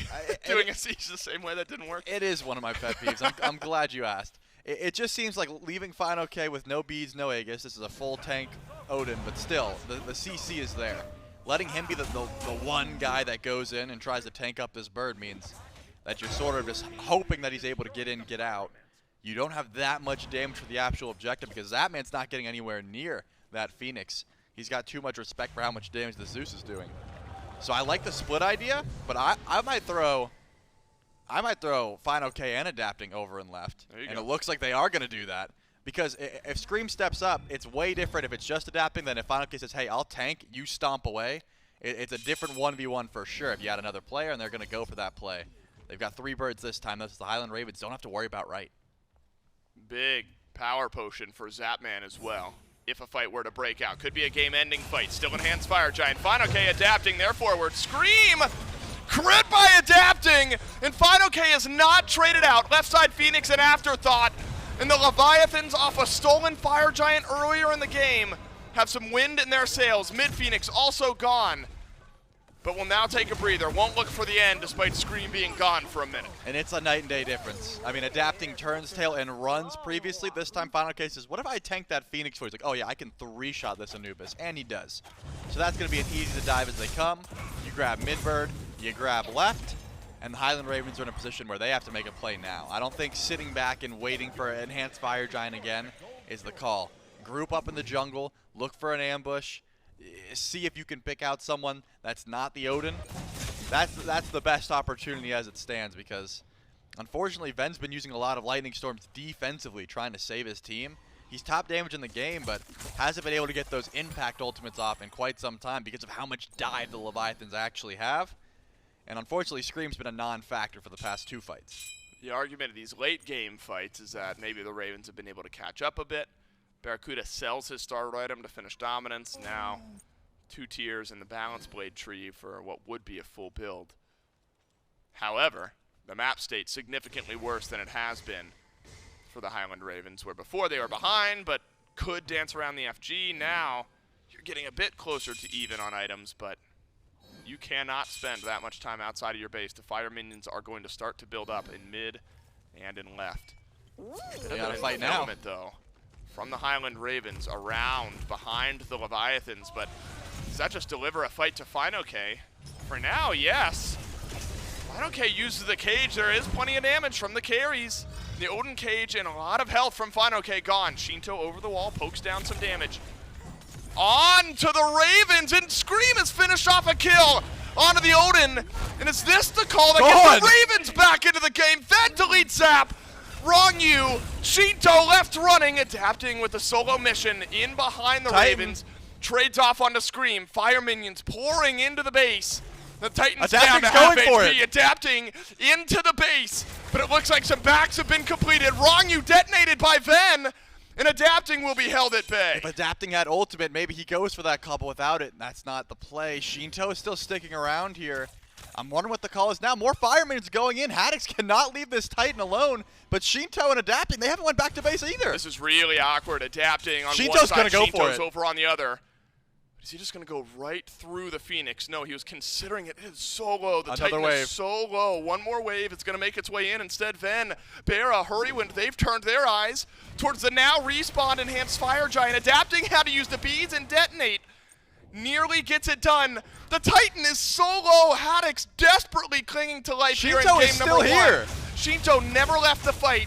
And is now hanging around the EFG. It's miracle territory now for the Baba Yaga. fineokay into the fight once more. Drops a cage. Can Sheento and Fino get it done? EFG, it's slowed down. The damage not on it. And the Ravens get the Fire Giant after a fight, envelopment, a wraparound that worked well. But the base so low on the Highland Ravens side of the map. The Leviathans may just need one more push. And here comes adapting. He's forced to, but BaRRa's got the damage. fineokay is getting ripped through, and the lightning storm is going to have enough damage. Oh my god, but his Ven step too far forward. He has BaRRaCCuDDa on a double. One more swing for a triple in the Aegis. Where's Zapman? Stands his ground. Kills off both carries for the Highland Ravens. In the Titan, it is low, but it is not reset. The health is still there. Back and forth we go in Game 1 of Season 10 of the SMITE Pro League. Scream is able to keep the left bird alive, and it looks like Haddix back's just in time to make sure the Titan is going to respawn. So many plays happen all at once, it's hard to break them all down. Sheento and adapting, they never left. They stuck around. They said, hey, are we backdooring? Are we hiding in a blue buff? You'll never know. The Highland Ravens, once again, the reason they ended up in this spot, they decided to commit to the Fire Giant 50-50. fineokay teleports back in, gets a good cage off, gets some good damage, but this time, enhanced Fire Giant confirmed by the Highland Ravens. Hurriwind, Scream, and Haddix are the only ones who keep that buff. And at the very least, BaRRa finally gets full build. I think that is a big swing in favor of the Ravens because he does not have many items in comparison to this Charybdis for a while. But it looks like the Fury is the call. Oni Fury, that is. The Highland Ravens are grouped for it. Ben just now spawns in, and BaRRa's 3 seconds off. You can tell the Leviathans might want to stick around and fight this. They're not too scared of the damage from the Ravens. And here comes Sheento and adapting. Highland Ravens get the Oni Fury. Leviathans, luckily, on their side of the map, don't have too much to worry about immediately. Still both towers in mid, and then tier 2 on both left and right. So a little bit of padding should the Highland Ravens get a clean sweep. And Ven, time and time again, this game has made moments. BaRRaCCuDDa finally arrives in that previous fight after being pretty quiet in the first 40 minutes of game 1. Oni Fury on one side, traded for Pyro on the other. fineokay is the one who ends up going to pick up the Runic Bomb. 3K pot awaits for Sheento as well. Oni Fury, those minions should be dealt with simply. Maybe one more Fire Giant dance to go here. Titan has respawned. The Ravens miraculously have kept this game alive, and Shelly, maybe by all metrics outside of map state, itemization-wise, strength-wise, we're just about even. Does seem like it. I mean, Scream. I guess you got relic upgrades, things like that. That's a bit different, but the 3K pots are the big difference maker if the Highland Ravens are able to match that pressure, but they're here. No way. After all the fighting we did on left, there's no way. Okay. There's no way we end the game with a random tier 2 tower fight over on left. Zapman actually takes some poke damage. The Riptide back was nice from Hurriwind. Maybe the Ravens just sick and tired of waiting. They want to get a little pressure put on the Leviathan side of the map. No EFG anymore, by the way. That's right. This EFG is gone. Adapting, lurking in the jungle. Critter 2 finds its way in. The Riptide starting to connect a bit from Hurriwind. It's a threatening trend for the Atlantis Leviathans. Plenty of lockdown from range between a Yemoja and an Ishtar. It's that 1 minute of setup time between Fire Giants that allows the Ravens just to poke and prod a bit, but it'll respawn here shortly. Call the map state just fine now for the Highland Ravens. And so the question is, are we able to deal with fineokay, who on this Odin has simply just walked at our team if we're the Ravens and backpedaled away time and time again? Can we find that early kill, the early burn, where enough of our eyes turn towards the Odin? That was massive difference and really what turned this game around.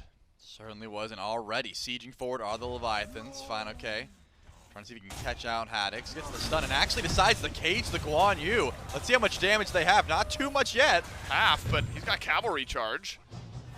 Ult for ult out of the solo lane, but plenty of CDR for fineokay. We'll get the cage back relatively shortly. There's an upgraded teleport for Haddix as well, but looks like he won't need it.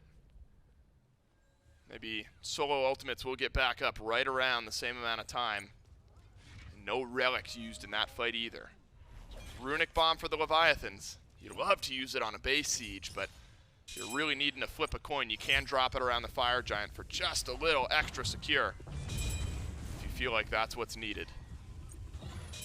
Now, after all of the back and forth we got in game 1, the teams will draw a line around the EFG pit. Remember, the fights are going to look a lot different here in Season 10 than they did in seasons of past. Is adapting maybe just unconcerned with the fight. He'll shove in a minion wave over in mid. Scream's going back for it. Scream does go back.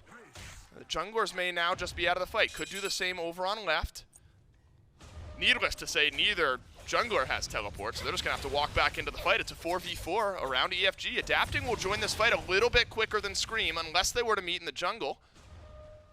Fire Giant dropped around half. You thought it was tense earlier. Now, the weight of this game. Game 1, we got a long, long season to go here, fellas, but clawing your way back into game 1 were the Ravens after an early lead, a Fire Giant steal, almost a certain Leviathans win. It's now culminated in a moment that either squad, depending on initiation on pick, could find themselves the winners in game number 1. Sheento riptided back twice by Hurriwind, and Ronngyu is as well! It's 3 Riptides back from the Ravens support, but Ronngyu lives! Ronngyu lives! Haddix gets burned down while trying to finish off the kill. He'll dash away once more. It's a leap forward, adapting, doesn't have the damage, but he uses his ultimate. That's a chase through from the Highland Ravens. Now you got this low health target, detonate, used, but doesn't finish off. Scream kills off Ronngyu, and finally a pick for the Ravens after plenty of damage. That was quite the long fight, only to get one kill. Zapman is going to stick around here, but it's just Pyromancer first for the Ravens. And now, fineokay teleports back in. He's full HP, doesn't quite have a cage, but he's going to stick around here. There's some low health bars for the Ravens, but they have plenty of sustain, and EFG is burning. fineokay, he's here. More magic for the Leviathans necessary. You do not have your support. You've got range, you've got the ability to poke. Fire Giant, it's slow though. The Ravens kind of half commit to it, and the Ravens full commit and get EFG. The Leviathans still missing their support, but a chase down from the Ravens. We will now see the first real big opportunity for siege from the Ravens. Haddix has plenty of movement speed, but is not going to go for the chase. First tower drops, second tier 2. Again, there's still 3 available, which is insane. 47 minutes into this still game. A decent death timer on Ronngyu. Yeah, that could be a really costly pick. Could be. Adapting and it already around, is. And it looks like they're just going to siege forward. That's right. When I'd say costly, I mean it already is, because you lose the EFG, but you could lose your Phoenix as well. Can the Leviathans afford to really step forward here? You might lose the game if too many of your teammates go down. Leviathans smartly take a breather. They step away. The Highland Ravens look like they might as well. It's a Primal Fury on the map, and now this gold lead. What's left of it? What more can you really buy? 3K pot for Ven, 3K pot for BaRRaCCuDDa, 3K pot for Hurriwind, another power pot for BaRRaCCuDDa. That's where that extra gold is really going to come in handy for the Highland Ravens here at the 48-minute mark. My goodness. I mean, and they're still behind. They're still getting the chesters for the, for the extra gold. They have to. And keep in mind, the traditional rules of SMITE do not apply to the Ravens composition. Usually, you got to get the extra towers down, lower the HP of the Titan before you feel like you can actually end. When there's an Anubis ult and a Zeus ult in play, you don't have to cross your T's and dot your I's. If you get a chance to just unleash all that damage, the Titan's going to burn. We are 50 minutes into the game, 3K pot. I think Scream could 1v1 the Titan alone. You just have to give him space. You have to give him enough time. The Ravens are playing it smart. They're going to go through the left side of the map, at least go for the bird. But if someone sneaks off into left lane and just tries to split push, there's opportunity there. You got to start looking at what the Leviathans can do to try and keep this siege from going in. Hurriwind has been an absolute game wrecker on the Yemoja. Feels like every single Riptide has found its target. Adapting in Haddix, they'll go eye for an eye with their ultimates. But over on left, is there a siege happening? Yes, but fineokay on his own before a few more step forward. BaRRaCCuDDa takes a whole lot of damage before he has to double back away. Fire minions will be in mid here shortly. That'll give you an advantage. Somebody from the Leviathans has to go clear those minions. You're not hyper worried about them just yet, however. It's a 5 versus 5 underneath the Phoenix. Ronngyu starts us off, pulls Haddix right back in. Hurriwind bails out his solo laner with the River's Rebuke, but Sheento's alone. He stepped forward, and a detonate will not get it done. Left side bird, gone. Clinical from the Ravens on their base siege. And that's going to be it. 50 minutes in, 2 birds is the price. One more Fire Giant maybe, Trey. Yep. Yeah, one more EFG. Might be able to net you one more, but as we were talking about this a bit ago for the Leviathans, but we are still in the position where now it's the Levi's turn to, you got to make something happen. Group up in the jungle.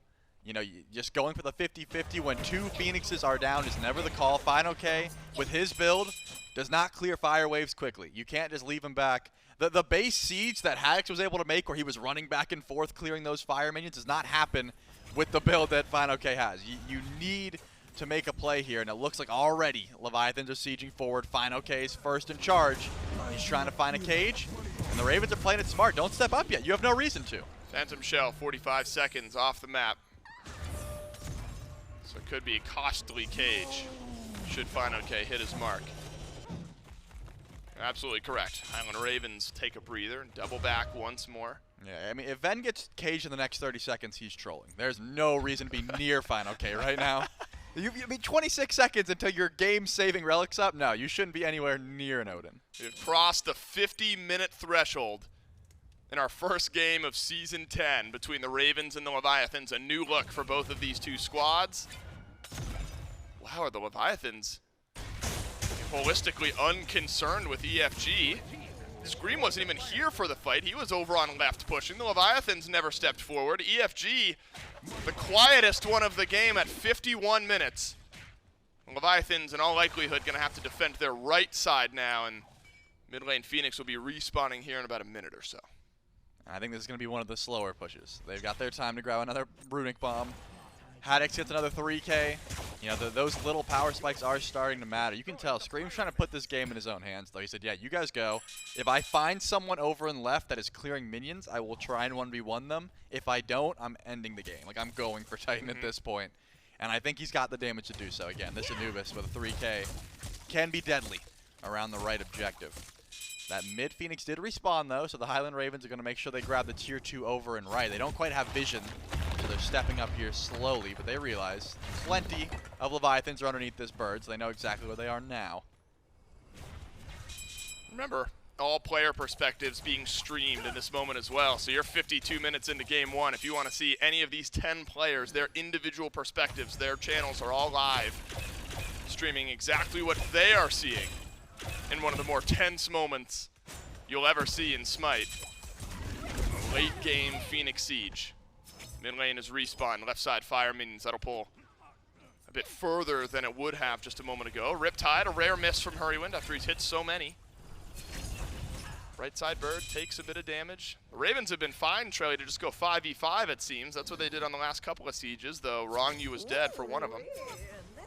Now the fight begins. BaRRaCCuDDa left on the front line. Ronngyu pulling back in Hurriwind, but does not find the stun with his ultimate. Detonate damage is down. One more Riptide, why not? Maybe icing on the cake for the Highland Ravens, who want to get out of this game at 53. Double kill for Ven. He's got nearly 50k damage. And the Leviathans on a 5v3, that's got to do it. Unless there can be a miracle, some magic from Zapman adapting and fineokay. But the rest of the Ravens, unconcerned. One more step forward, and the ball ends up in the net, and the Ravens take game 1. And that's a beautiful siege there. All of it starts adapting and fineokay make the call. Hey, we're going to catch out Scream in the jungle. They blink in, Scream blinks the blink, and adapting sitting there in Colossal Fury going, I have literally no one to step on. I've wasted my ultimate. This fight is probably over. Ronngyu gets caught out in the river. And apparently, Ven hits the nastiest chain lightning of his life to make sure to confirm that kill onto Sheento. That Zeus lived way too long. Yep. I mean, he's my fantasy mid laner, so I'm happy he went 8-1, but I did not think that he was going to go this undying, like 1 death. Yep. In a matchup where you're out against Vamana, Odin. That's 2 little deaths. That's my head coach, Neil, getting it going here for the Highland Ravens. Who's playing against the community? It's Gore this week, right? Yeah. I don't remember what either of those 2 teams are.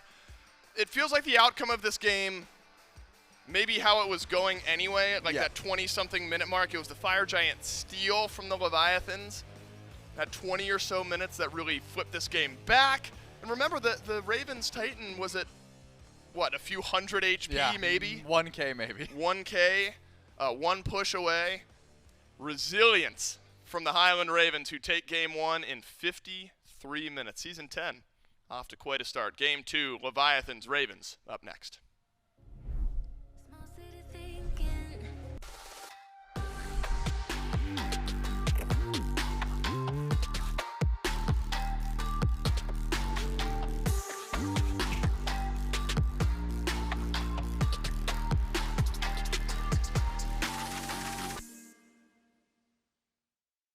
Well, you might be joining the stream and thinking, what? They're only going to game 2? And that's right. Game 1 lasts as long as you can imagine. Mifflin to the point where it's given Season 9's longest game a run for its money already. Last year, longest 55 minutes. This one comes in at 53. Oof. And so there's potential that we are going to see either someone break that record quickly if this is setting the pace, and maybe this is going to hold the record for a little while throughout the year. Of course, if you are interested in watching these games, not just from this perspective, top down, but maybe want to see what the players are seeing on their screens, how they're reacting, everything like that, I've got great news for you. You can go to any of the players' individual streams. You know, what, BaRRa's playing in this game, go to BaRRa. Ven, he's playing in this game, you can go over there. Any of the 10 and watch from their perspective as the game goes on, see what's going on in their eyes, how team fights maybe break down, and have a lot of fun doing that. I think I saw someone with a tweet where they have like 5 different streams open, the main one in the middle, and then all of the other players.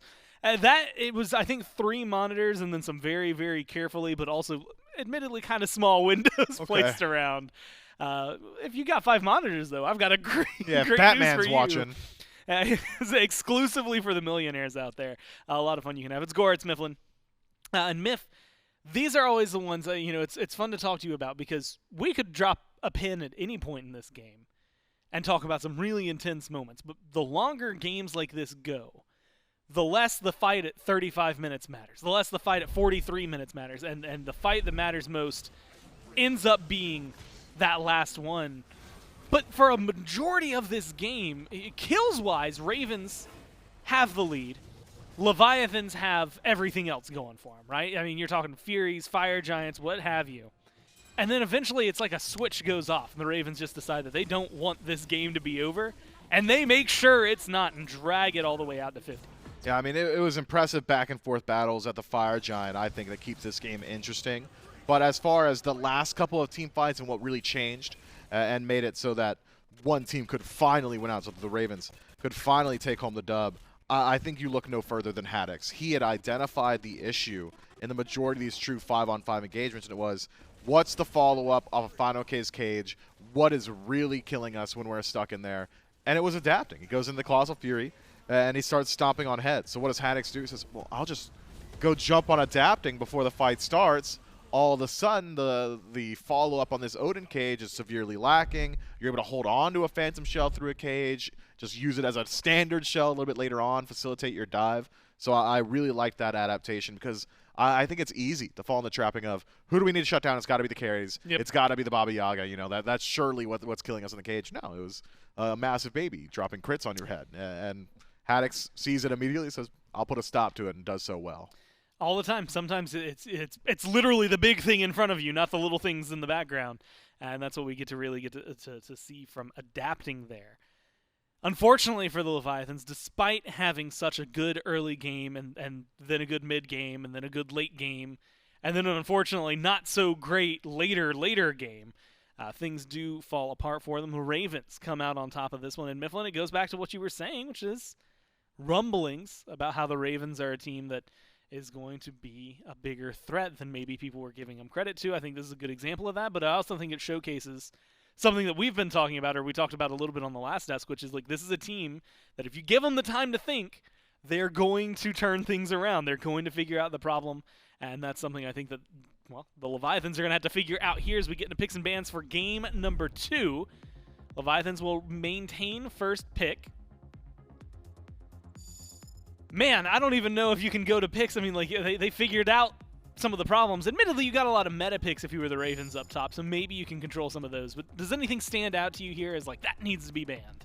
Well, I'm not familiar with the Ravens game, so excuse me for this, but Zeus and Anubis aren't things that I would necessarily want to get rid of immediately, right? So are you banning that? If you are, is Scream just locking in a more meta selection? Are we going to get a more standard mage out of Ven? TBD. So it seems like the Leviathans going to stick to their guns, and I think they're right to do so. That game was so close, so even at various points that play on field, the primary difference maker that separates the Highland Ravens from the Leviathans. So if you could run back the exact same compositions, I wouldn't even say that the Ravens are heavily favored, even with the 2020 hindsight, realizing they had won game 1. So I think the Leviathans, good to stick to their guns here. Well, so far, they are Hercules, Opwash, Horus. Same bands as last game, and you'll never guess it, but you look at the other side. I take it back. You know what? I take it back. I would have liked to see the Yemoja take it away. Okay, that's maybe a good adjustment. They keep the bands the same there. Marty, Thor, Kern, Vamana, first pick. Once again, Ishtar, Yemoja, top 2 for the Ravens. Be sure to grab some brew. And man, I feel like, are we caught in a time loop? Baron, Samedi, Charybdis, presumably. Charybdis. And Mifflin, I think I used all my questions on these comps last time around. We're going to the same thing. Outside of the Yemoja, do you like seeing it go back to what we had just seen? Yeah, I think the Ravens could. Maybe you lose a bit of the oomph for these wilder picks. Is Anubis something you're going to be able to get away with consistently twice in a row? You know, fool me once, shame on you. Fool me twice. I'm not so certain I can put the blame on you anymore. Anubis, I mean, but I didn't see anything where it's like, yeah, that's Anubis cheese. Yep, that's it. That won't work. He played it very standard. Those early ganks, maybe the primary thing you could look towards, or trying to pressure him out in the jungle. I think a good answer for that Anubis. Vamana certainly very capable of doing that, so maybe play on field could adapt here from the Leviathans if the Ravens decide to go down the same path. But so far, so same from both these teams, man. I mean, this is an exact run back, and you don't see those too often. It's a vote of confidence from the Leviathans. They did their homework. It's a composition they had practiced, and they've got faith in it. The Ravens, I think, have got at least the recency faith of winning game one that they'd be willing to go back as well. Adaptation's forced, though, in the second phase of bans. Thank you. The dream of getting the same 10 picks back-to-back. Well, I guess depends on whether or not you wanted another 55-minute game. I did. Definitely going to trip things up here. The Hera and the Hades new bans, but Odin, Zeus not going to be allowed this game. Vin's game on Zeus, I think I saw it was like 50,000 damage. More than anybody should be allowed to do, that's for sure. In a single game, yeah. A lot to close out the end. Bans, as mentioned, now coming to an end. So the Ravens get to shift some things up. This is where they picked the Anubis last time. Could do it again. Do you want them to do it again, though? That's the real question. Is it something you could get away with if you did it twice in a row? It's the same comp. I mean, yeah, I guess so. Up until now, I mean, it would work the exact same. Whether or not I want to see I mean, I wouldn't mind it. I would love to see whether or not this is something that's going to be able to consistently work out, right? Is this something that other teams are going to have to start taking notice of? Is this something that's going to, well, we already know it's going to invade the ranked meta, right? Yeah. I'm going to go home, load up a ranked match, and there's going to be an argument about who gets to play Anubis. But Scream's God Pool has got such a large breadth to it that I don't think he necessarily needs to go back towards the Anubis. There are certainly a lot of assassins that I think could fit this composition very well. If it's going to go to these late-game team fights, maybe a massive team fight ultimate like Hunbots could find some value. The standard warriors, the space creators, maybe even just a standard burst assassin. We know Scream likes playing things like the Bastet. Could be an option here for the Highland Ravens. But instead, it's the original adaptation. I will go ahead and put my heel down and say there's no way that's Agni for the jungle. Likely for Ven here. In fact, you forbid it. If they try to go for it, you're going to go into the Ravens a competitive ruling, not allowed. Switch seats, boys. We won't make you restart the game. Just go ahead and switch spots.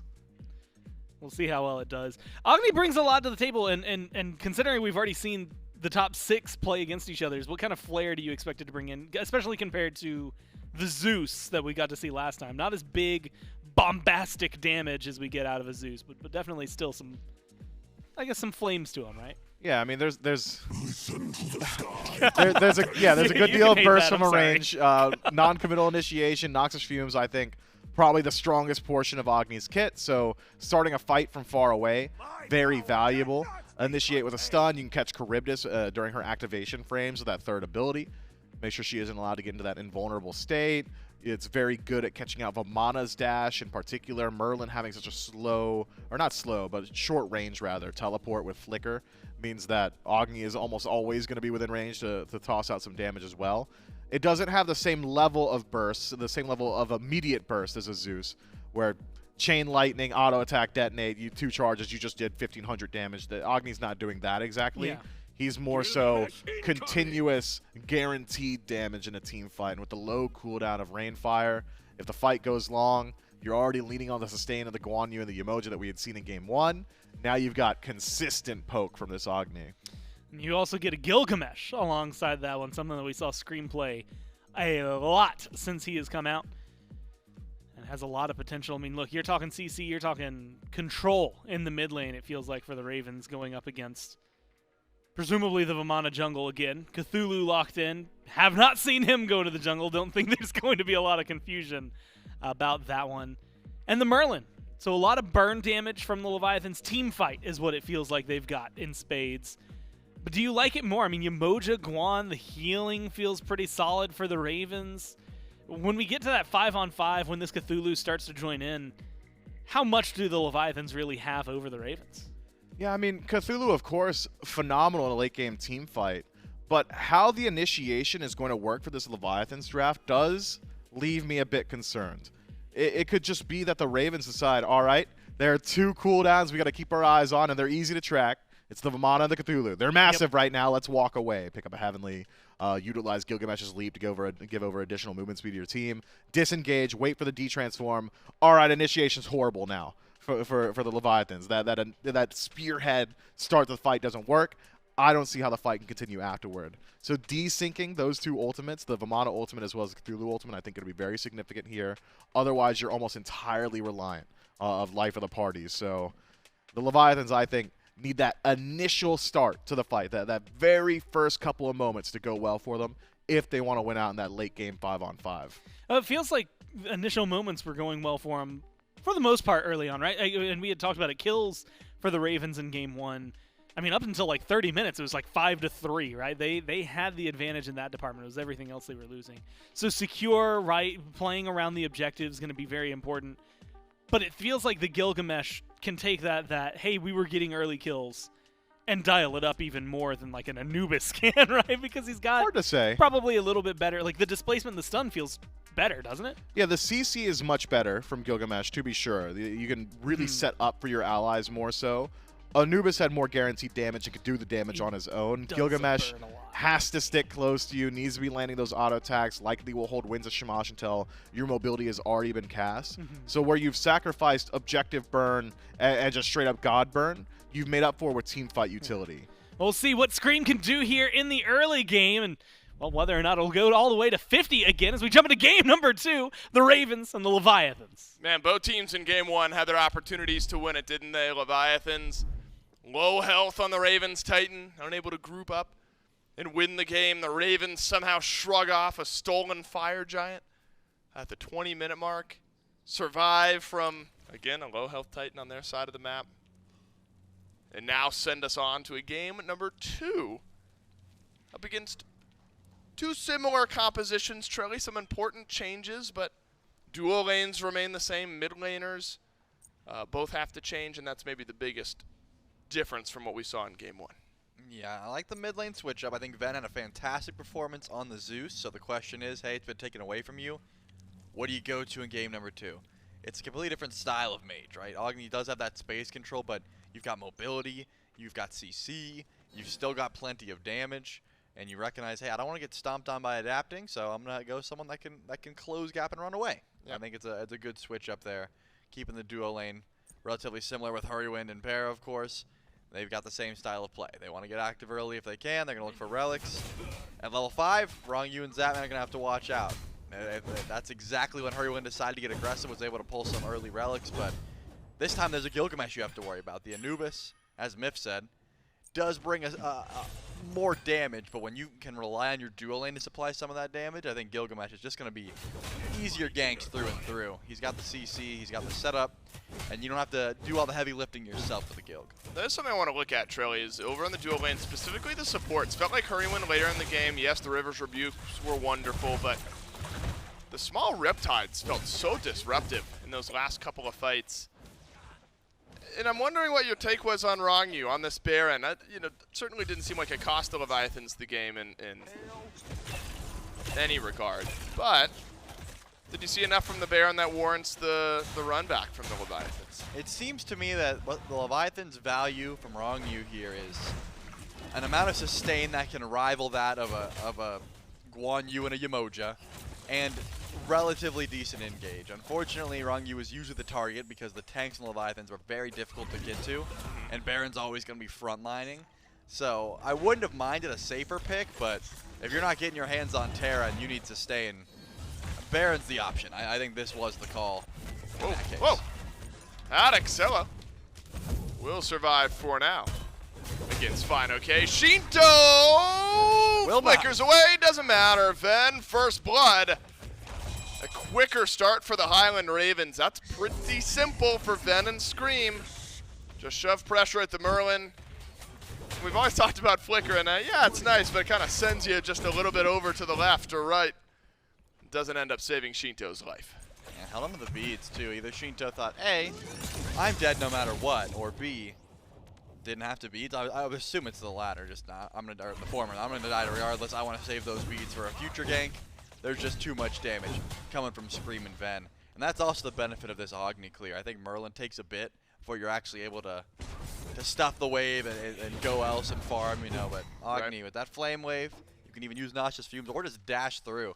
There's a lot of pressure you can bring in the mid lane. So unfortunate for Sheento, but Ven gets off to a great start. Should finish Spear of Deso relatively quickly and just keep pumping big damage numbers as he was doing all game number 1. I think a fantastic set from Venenu so far. Now I don't want to zoom way too far out. And you can't now that Haddix is getting ganked by adapting. Is there enough CC though?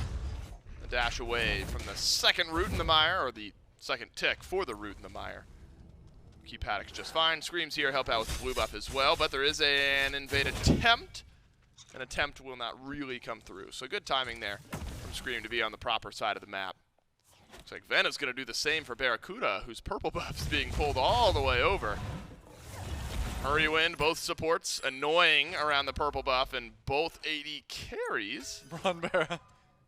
He popped the shard. Should be able to get it. Ronngyu might have a little extra burst. Wow. And does steal it away. So one purple buff stolen, both confirmed by the Atlantis Leviathans, who are returning a bit of pressure after the first blood we saw for the Ravens. Yeah, Barra wanted to just walk it back behind the tower, but once you hear that shard pop, you know he's going for the burst. You got to attempt to go for the 50-50. Doesn't work out, and Ronngyu shows up massive there for his lane opposition. I mean, Zap is going to be doing even better now. Barra's going to take a while to tick over to level 5, and now this Charybdis is going to have some extra freedom, can step up to the shield buff for free, essentially.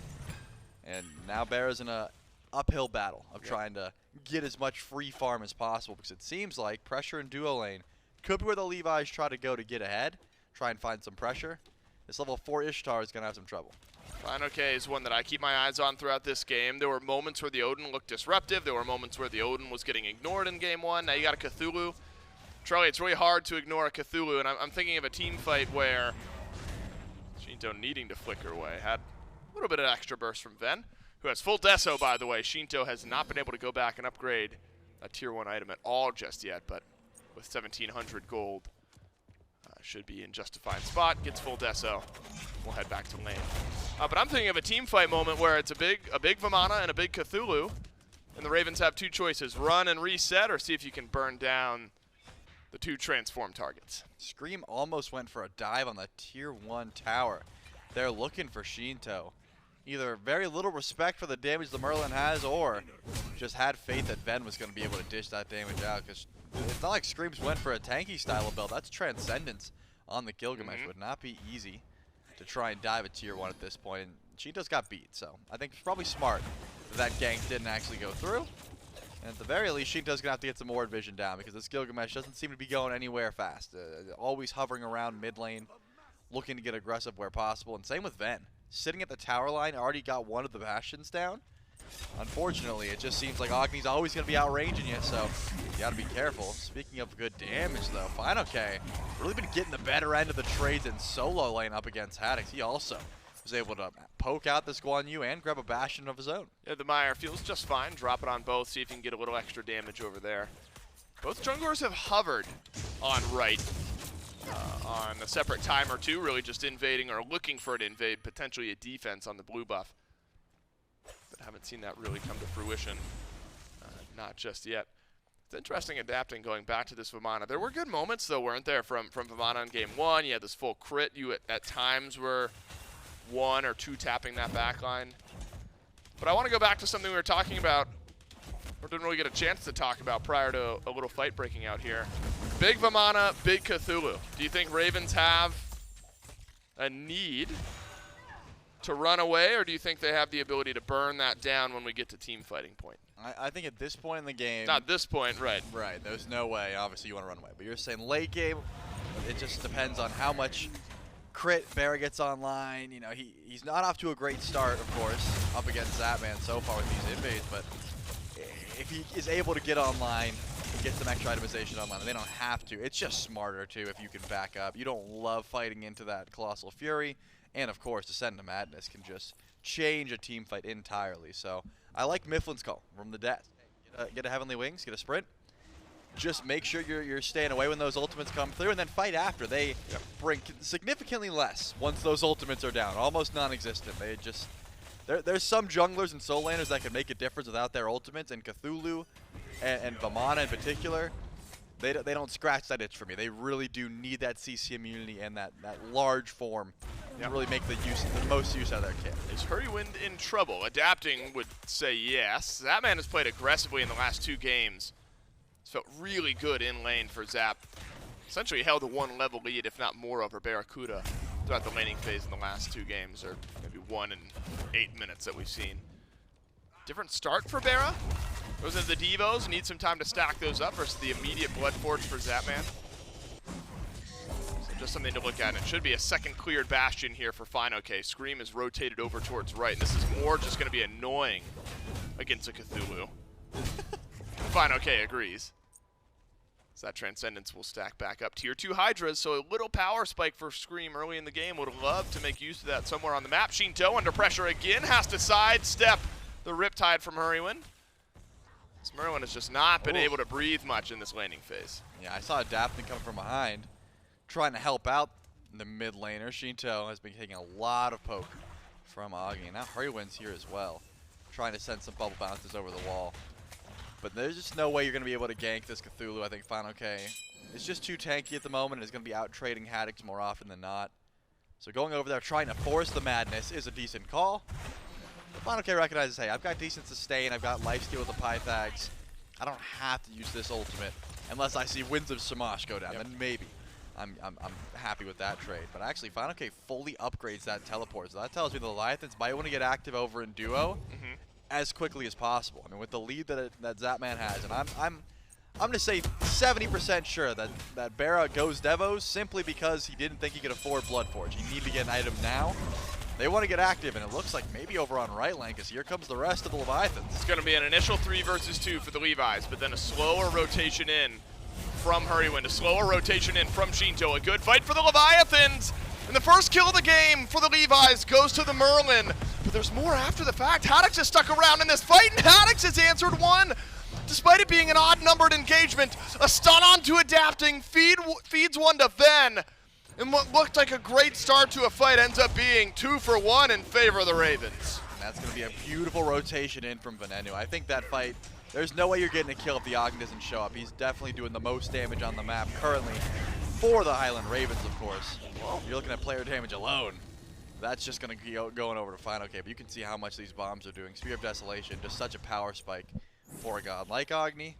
And I mentioned it, I mean, fineokay up with the teleport, you think because he wants to rotate over to left, but you can definitely force a fight over to the right. They chain CC'd Scream so hard there. It was the blink knockup from Adapting into, hey, wait, Ronngyu here. He's got the root. Pull him back in with life of the party, and fineokay.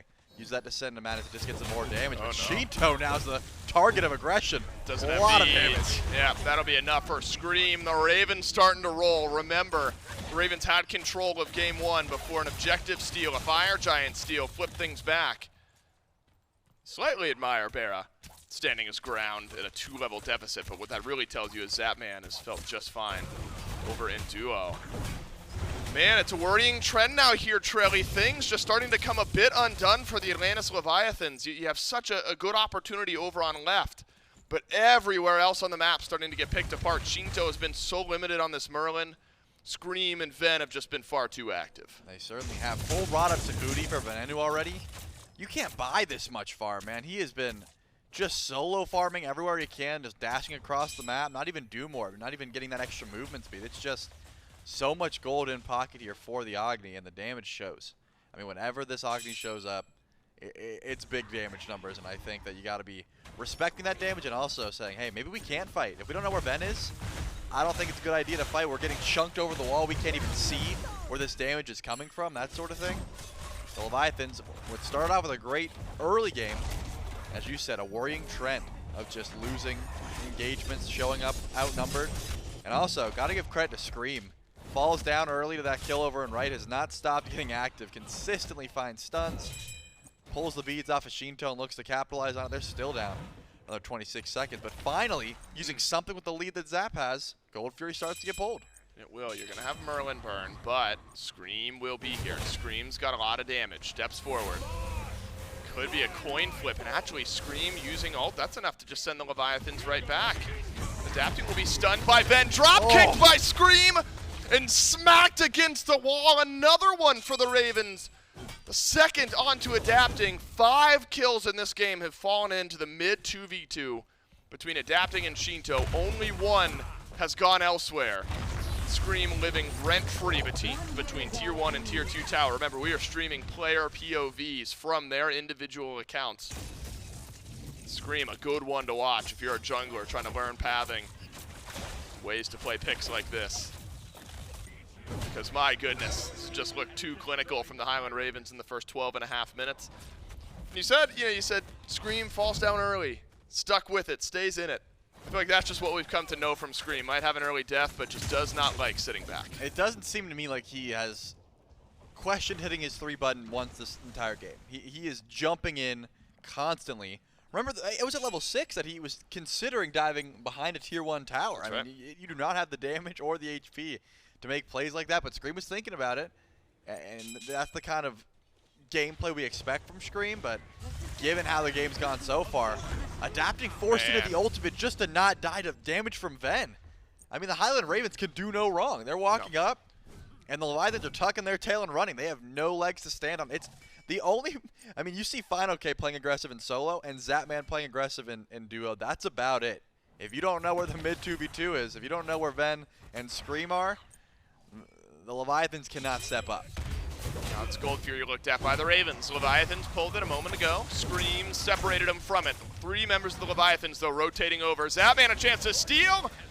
Comes up just short. This is a good ultimate from Ronngyu. 4 members of the Ravens slowed down on their disengage. Beads have to get used. Fine, okay.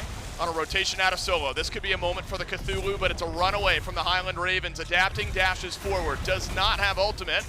Still waiting for it to come back out, and as such, fineokay's just been left alone because Haddix is here, and he is swinging. The cavalry charge, though, puts him right into the Lion's den, but the Lions will go hungry.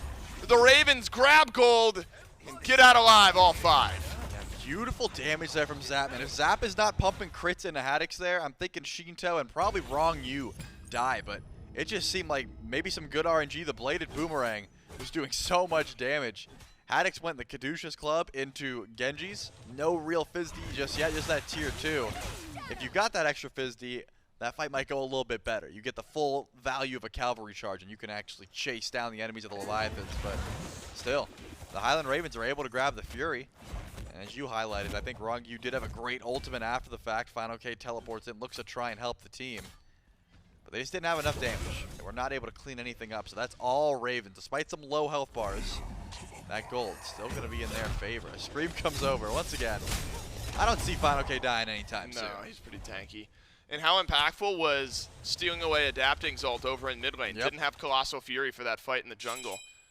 Again, may or may not have made much of a difference, but certainly would have kept things interesting for the Leviathans. And it ended up being a non-factor. Scale potential for some of those front lines for the Levis. But later in the game, it'll be difficult to deal with. Hurriwind just now hits level 12. That's what we were wondering. That second relic. Is it something like a sprint? Engage, disengage. You wonder if the pacing of this game, the way things have gone so far, maybe changes the mind of Hurriwind. A sprint can also help you engage for what it's worth. Rally around the Caduceus Club, sprint. Everyone's W-keying pretty quickly. Maybe it's time to slam the brakes on this game, Trelly, if you're the Leviathan. See if you can slow things down in the same way you did in game 1. I don't know if they have a choice. At this point, they can sit back. Of course, when Pyromancer comes up, Ronngyu forced into the ultimate once again. Ugh. Just because of the range damage from Ven and Hurriwind. I mean, they are just dishing out too much. Hurry's been on it. Hurry's got 26 stacks on on Cloak. That is difficult to do at 16 minutes on any support, let alone Yemoja, who you'd think would have to play a little bit further back. They've got no fear. Scream and Hurriwind currently at adapting speed buff and looking for Sheento. About to face, he knows something's up. I don't think so. Maybe He's he stepping doesn't. forward. Steps forward, drop kicked away, beads used, a flicker. Probably needed here. That gets sent up as well. Scream, a slight backstep, getting all of the relics away from the Leviathans. You'll still call that a win, except for Scream, who's been left alone. Here's your double colossal team fight from the Leviathans and maybe a stun from Zap, but Hurriwind out of range. That's where being too aggressive can bite you. The Ravens not perfectly on the same page and a kill gets flipped back. Yeah, that was a little bit too greedy. I think all the Ravens are like, okay, so that's our bar. That's the limit of how much we can really force here. I get it though, when you just walk up, get ultimates for free just by Ven sending out poke, you want to step forward, you want to try and push that lead. But diving tier 2 this early on, or at the very least sending ultimates towards tier 2 is a bit risky. Still though, good damage here. Haddix is going to try and return some. All the while adapting is split pushing. This Vamana without ultimate never likes getting active. That's something I've noticed about Adapting's gameplay. If he doesn't have ultimate, if he's not feeling like he brings enough to the team fight, he's better off farming, and that's what he's been doing. Just trying to push out waves when his team makes those key rotations. It's actually the Ravens stepping up to Pyro, and it's burning quickly. Remember, stolen objectives. That kept the Ravens back from easier victory in Game 1. If you can avoid that here in Game 2 with a similar, maybe even a bigger lead, you're feeling a lot better about your chances. Runic Bomb picked up by Hurriwind on a quiet Pyromancer fight, but in go the Ravens out of nowhere. Blink and you miss it.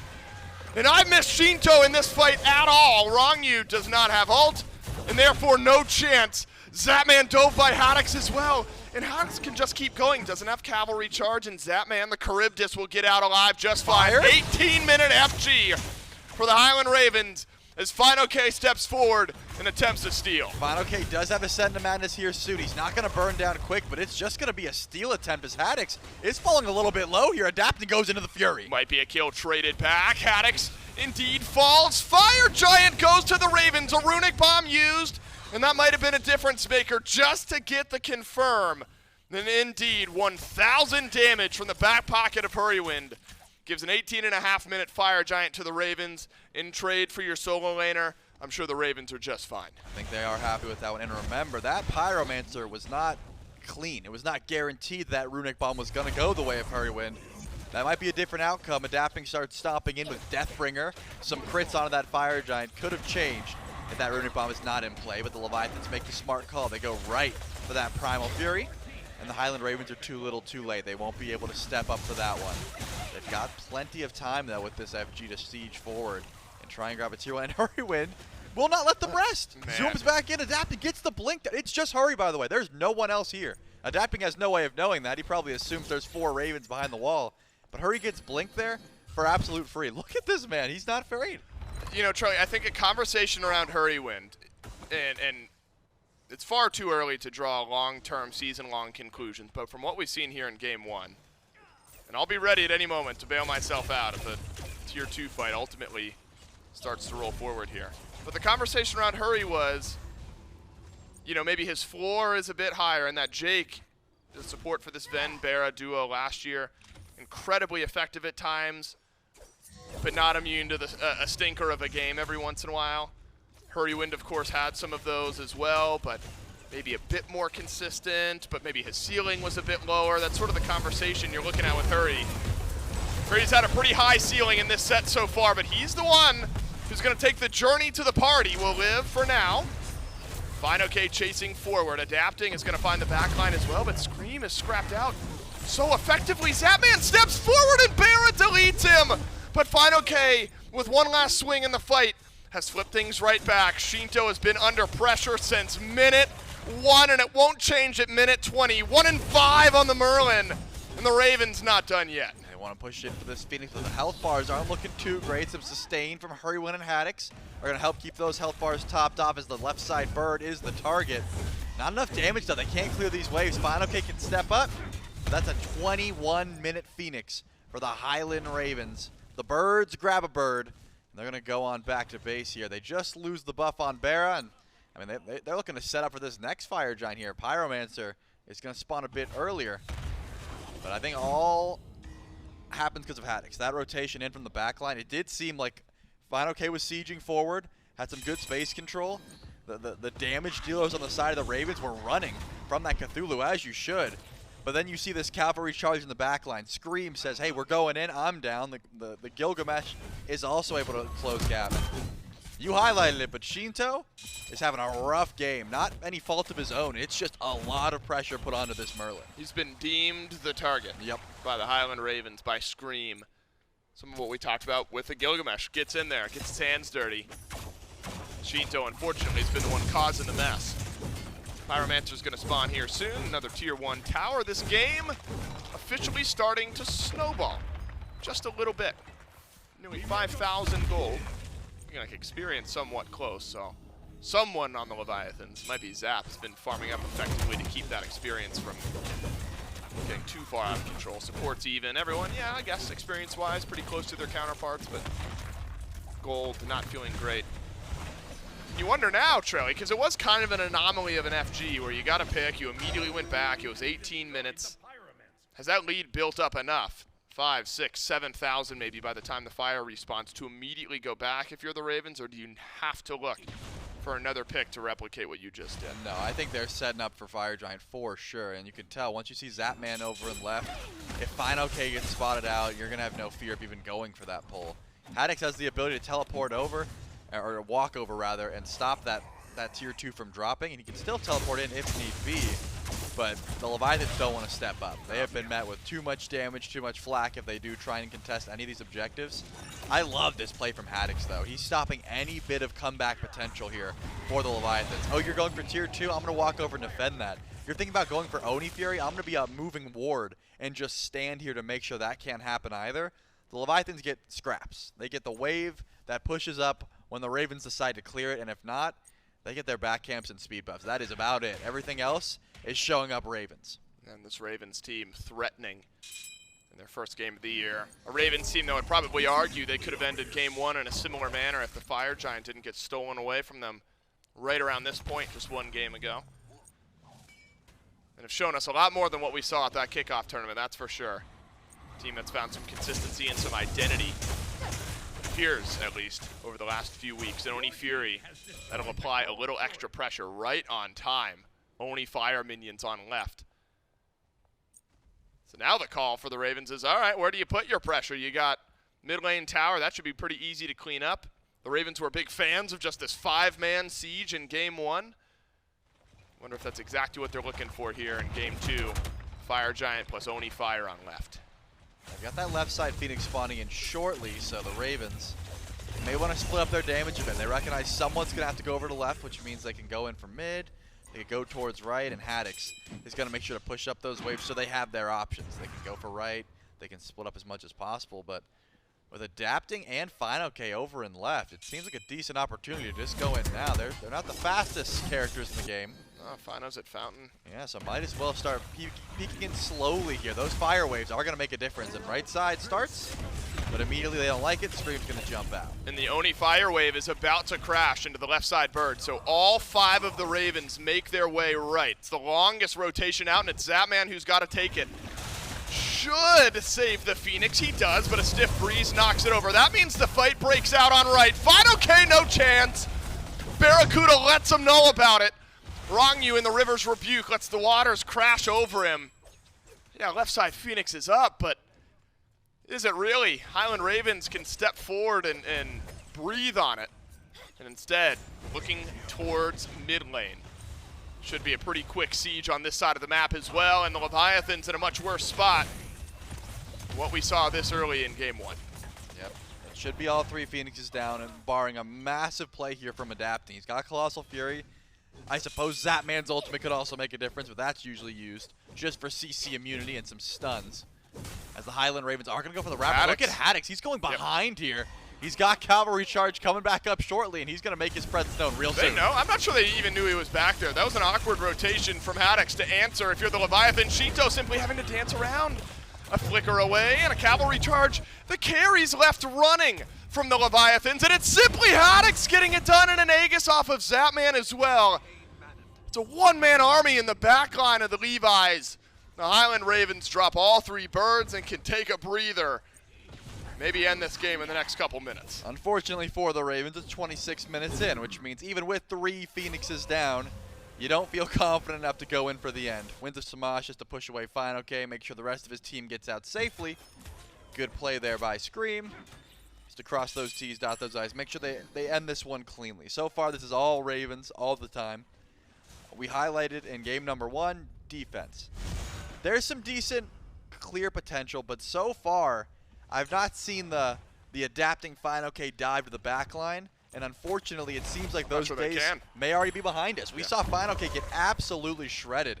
The Cthulhu gets caught in the River's Rebuke. A couple auto attacks from BaRRa. The crits and the kin size just shred through that Cthulhu's health bar like butter. Do you think any of this comes down to the difference between what a Gilg jungle can do early versus what maybe a Vamana jungle can do early? It was all this pressure put on Merlin. Do you think that's just character choice difference, or maybe play on field that you'd like to see change in the next few matchups for this team? I've got a theory as we see a fat rotation over to left lane. Haddix is not alone, and he thinks he is. He does have teleport. This would be a sneaky play. Yeah, this could be big if they're able to shut down Guan, but it's not going to be easy. No, he's just going to cavalry charge on out. He's going back in. He's going to turn it. Instead, I wonder if... Okay, I was thinking he might try to stop backs, but I'm not sure the Ravens really need that. He can reset, teleport forward. Maybe rejoin the rest of his team, though. Opportunities right now limited. There we go. Ward gets placed, and Haddix will make his way over. Fire Giant, regular, non-enhanced, and 3 fire minion waves for the Highland Ravens.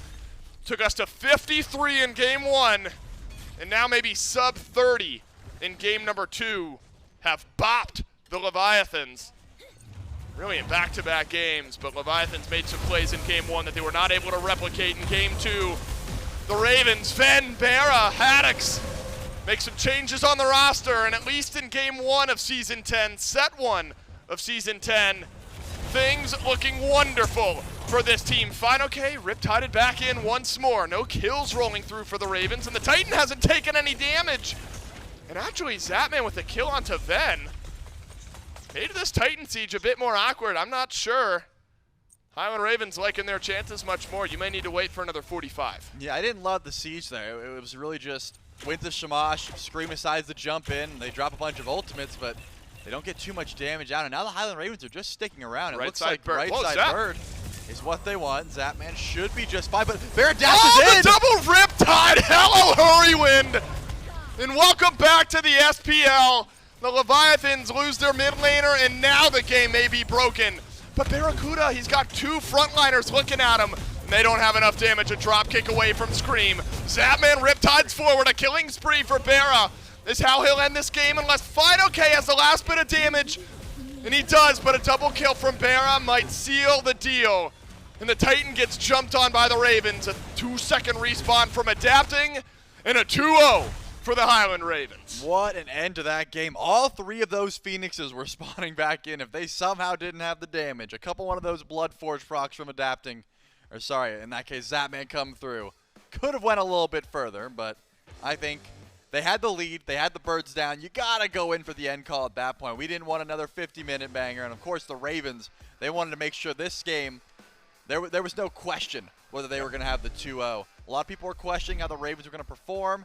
They didn't have the greatest performance during that kickoff, but they only got to play 2 games. Yep. I'm thinking a strong group of guys for sure. I can't believe the Ravens are going to win Worlds this year, man. That is just simply unbelievable. After one game here in Season 10, one set, just knowing that for certain, that is just wild to me.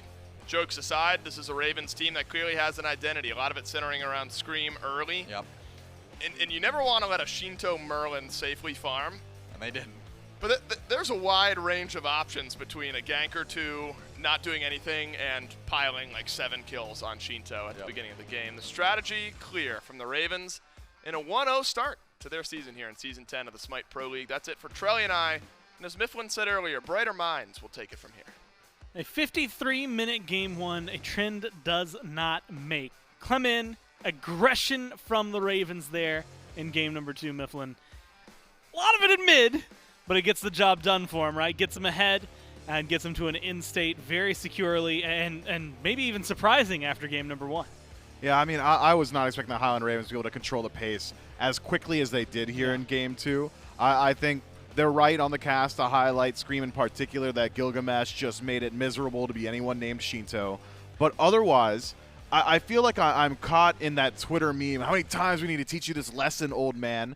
Yemoja is just good, right? It feels like every year we just forget that Yemoja is as dominant as a pick as it is, because here it just gets so much value in every single one of these team fights. Healing eats a nerf overall. Still feels like Hurriwind was able to keep everybody sustained up. You look at the very end of this game, the double Riptide to completely blow open the doors of what looked like a botched siege with Ven falling down early.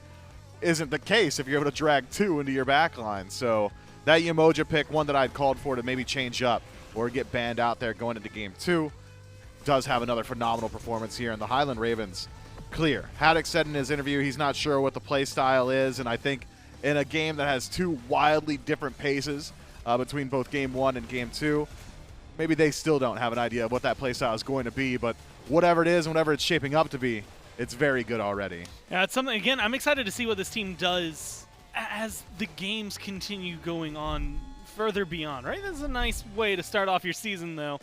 And so maybe for them, focus a little bit here, learn from game number 1, say, okay, what can we do to not make it 53 minutes again to get that win? They do it in game 2. And so learning, that's something that we had said this team is probably going to be very adept at. Their brains are just so big. There's going to be a Neil Ma Hurry podcast that it's just local to the team, and it's after every single and it's set. 5 hours long. And you know what? It's got a lot of information, and in fact, we can get maybe some of that information now. We've got Hurry standing by for an interview. That's right. It's a 2-0 for the Highland Ravens, and quite a way to start off Season 10 of the SMITE Pro League. Is that true? Are you and Neil doing something together? Is that? I'll leave it to Mike and Aurora. I think Gotcha, they got understood. that on Would that be too much brain in one room? You think you and Neil, the biggest brains in the league? Yeah, I mean, especially Neil for sure.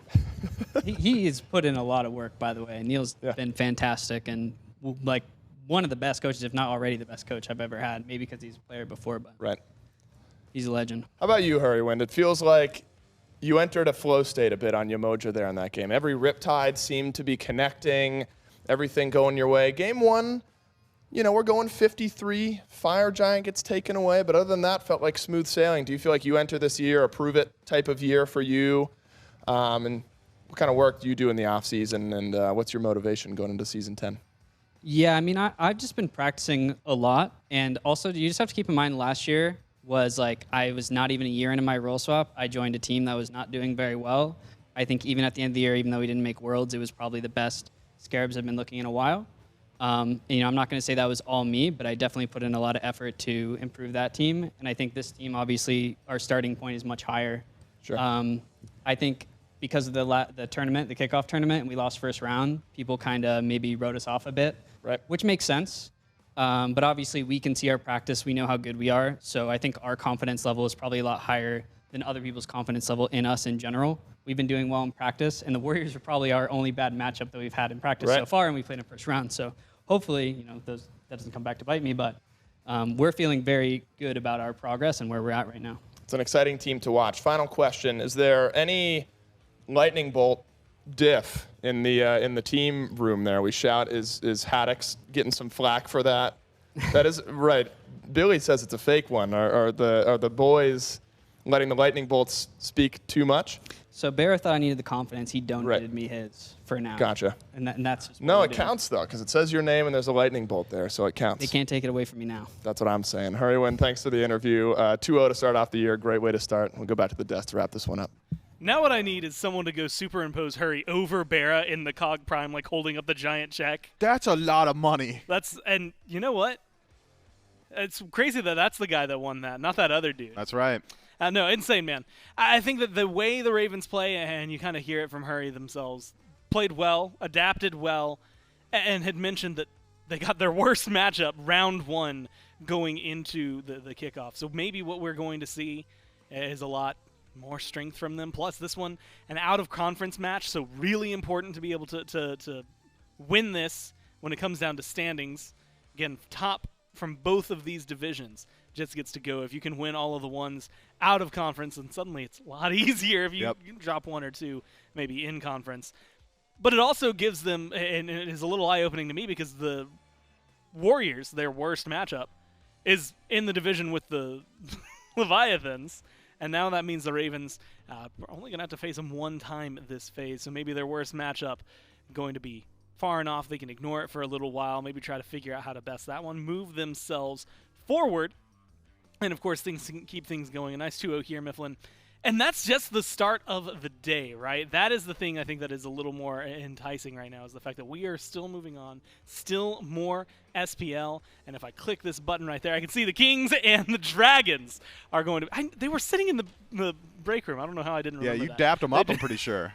Yeah, they were hanging out, and I'm sure they've got a show to put on for us. So we're going to kick it to a quick break, and when we get back, the Kings will take on the Dragons.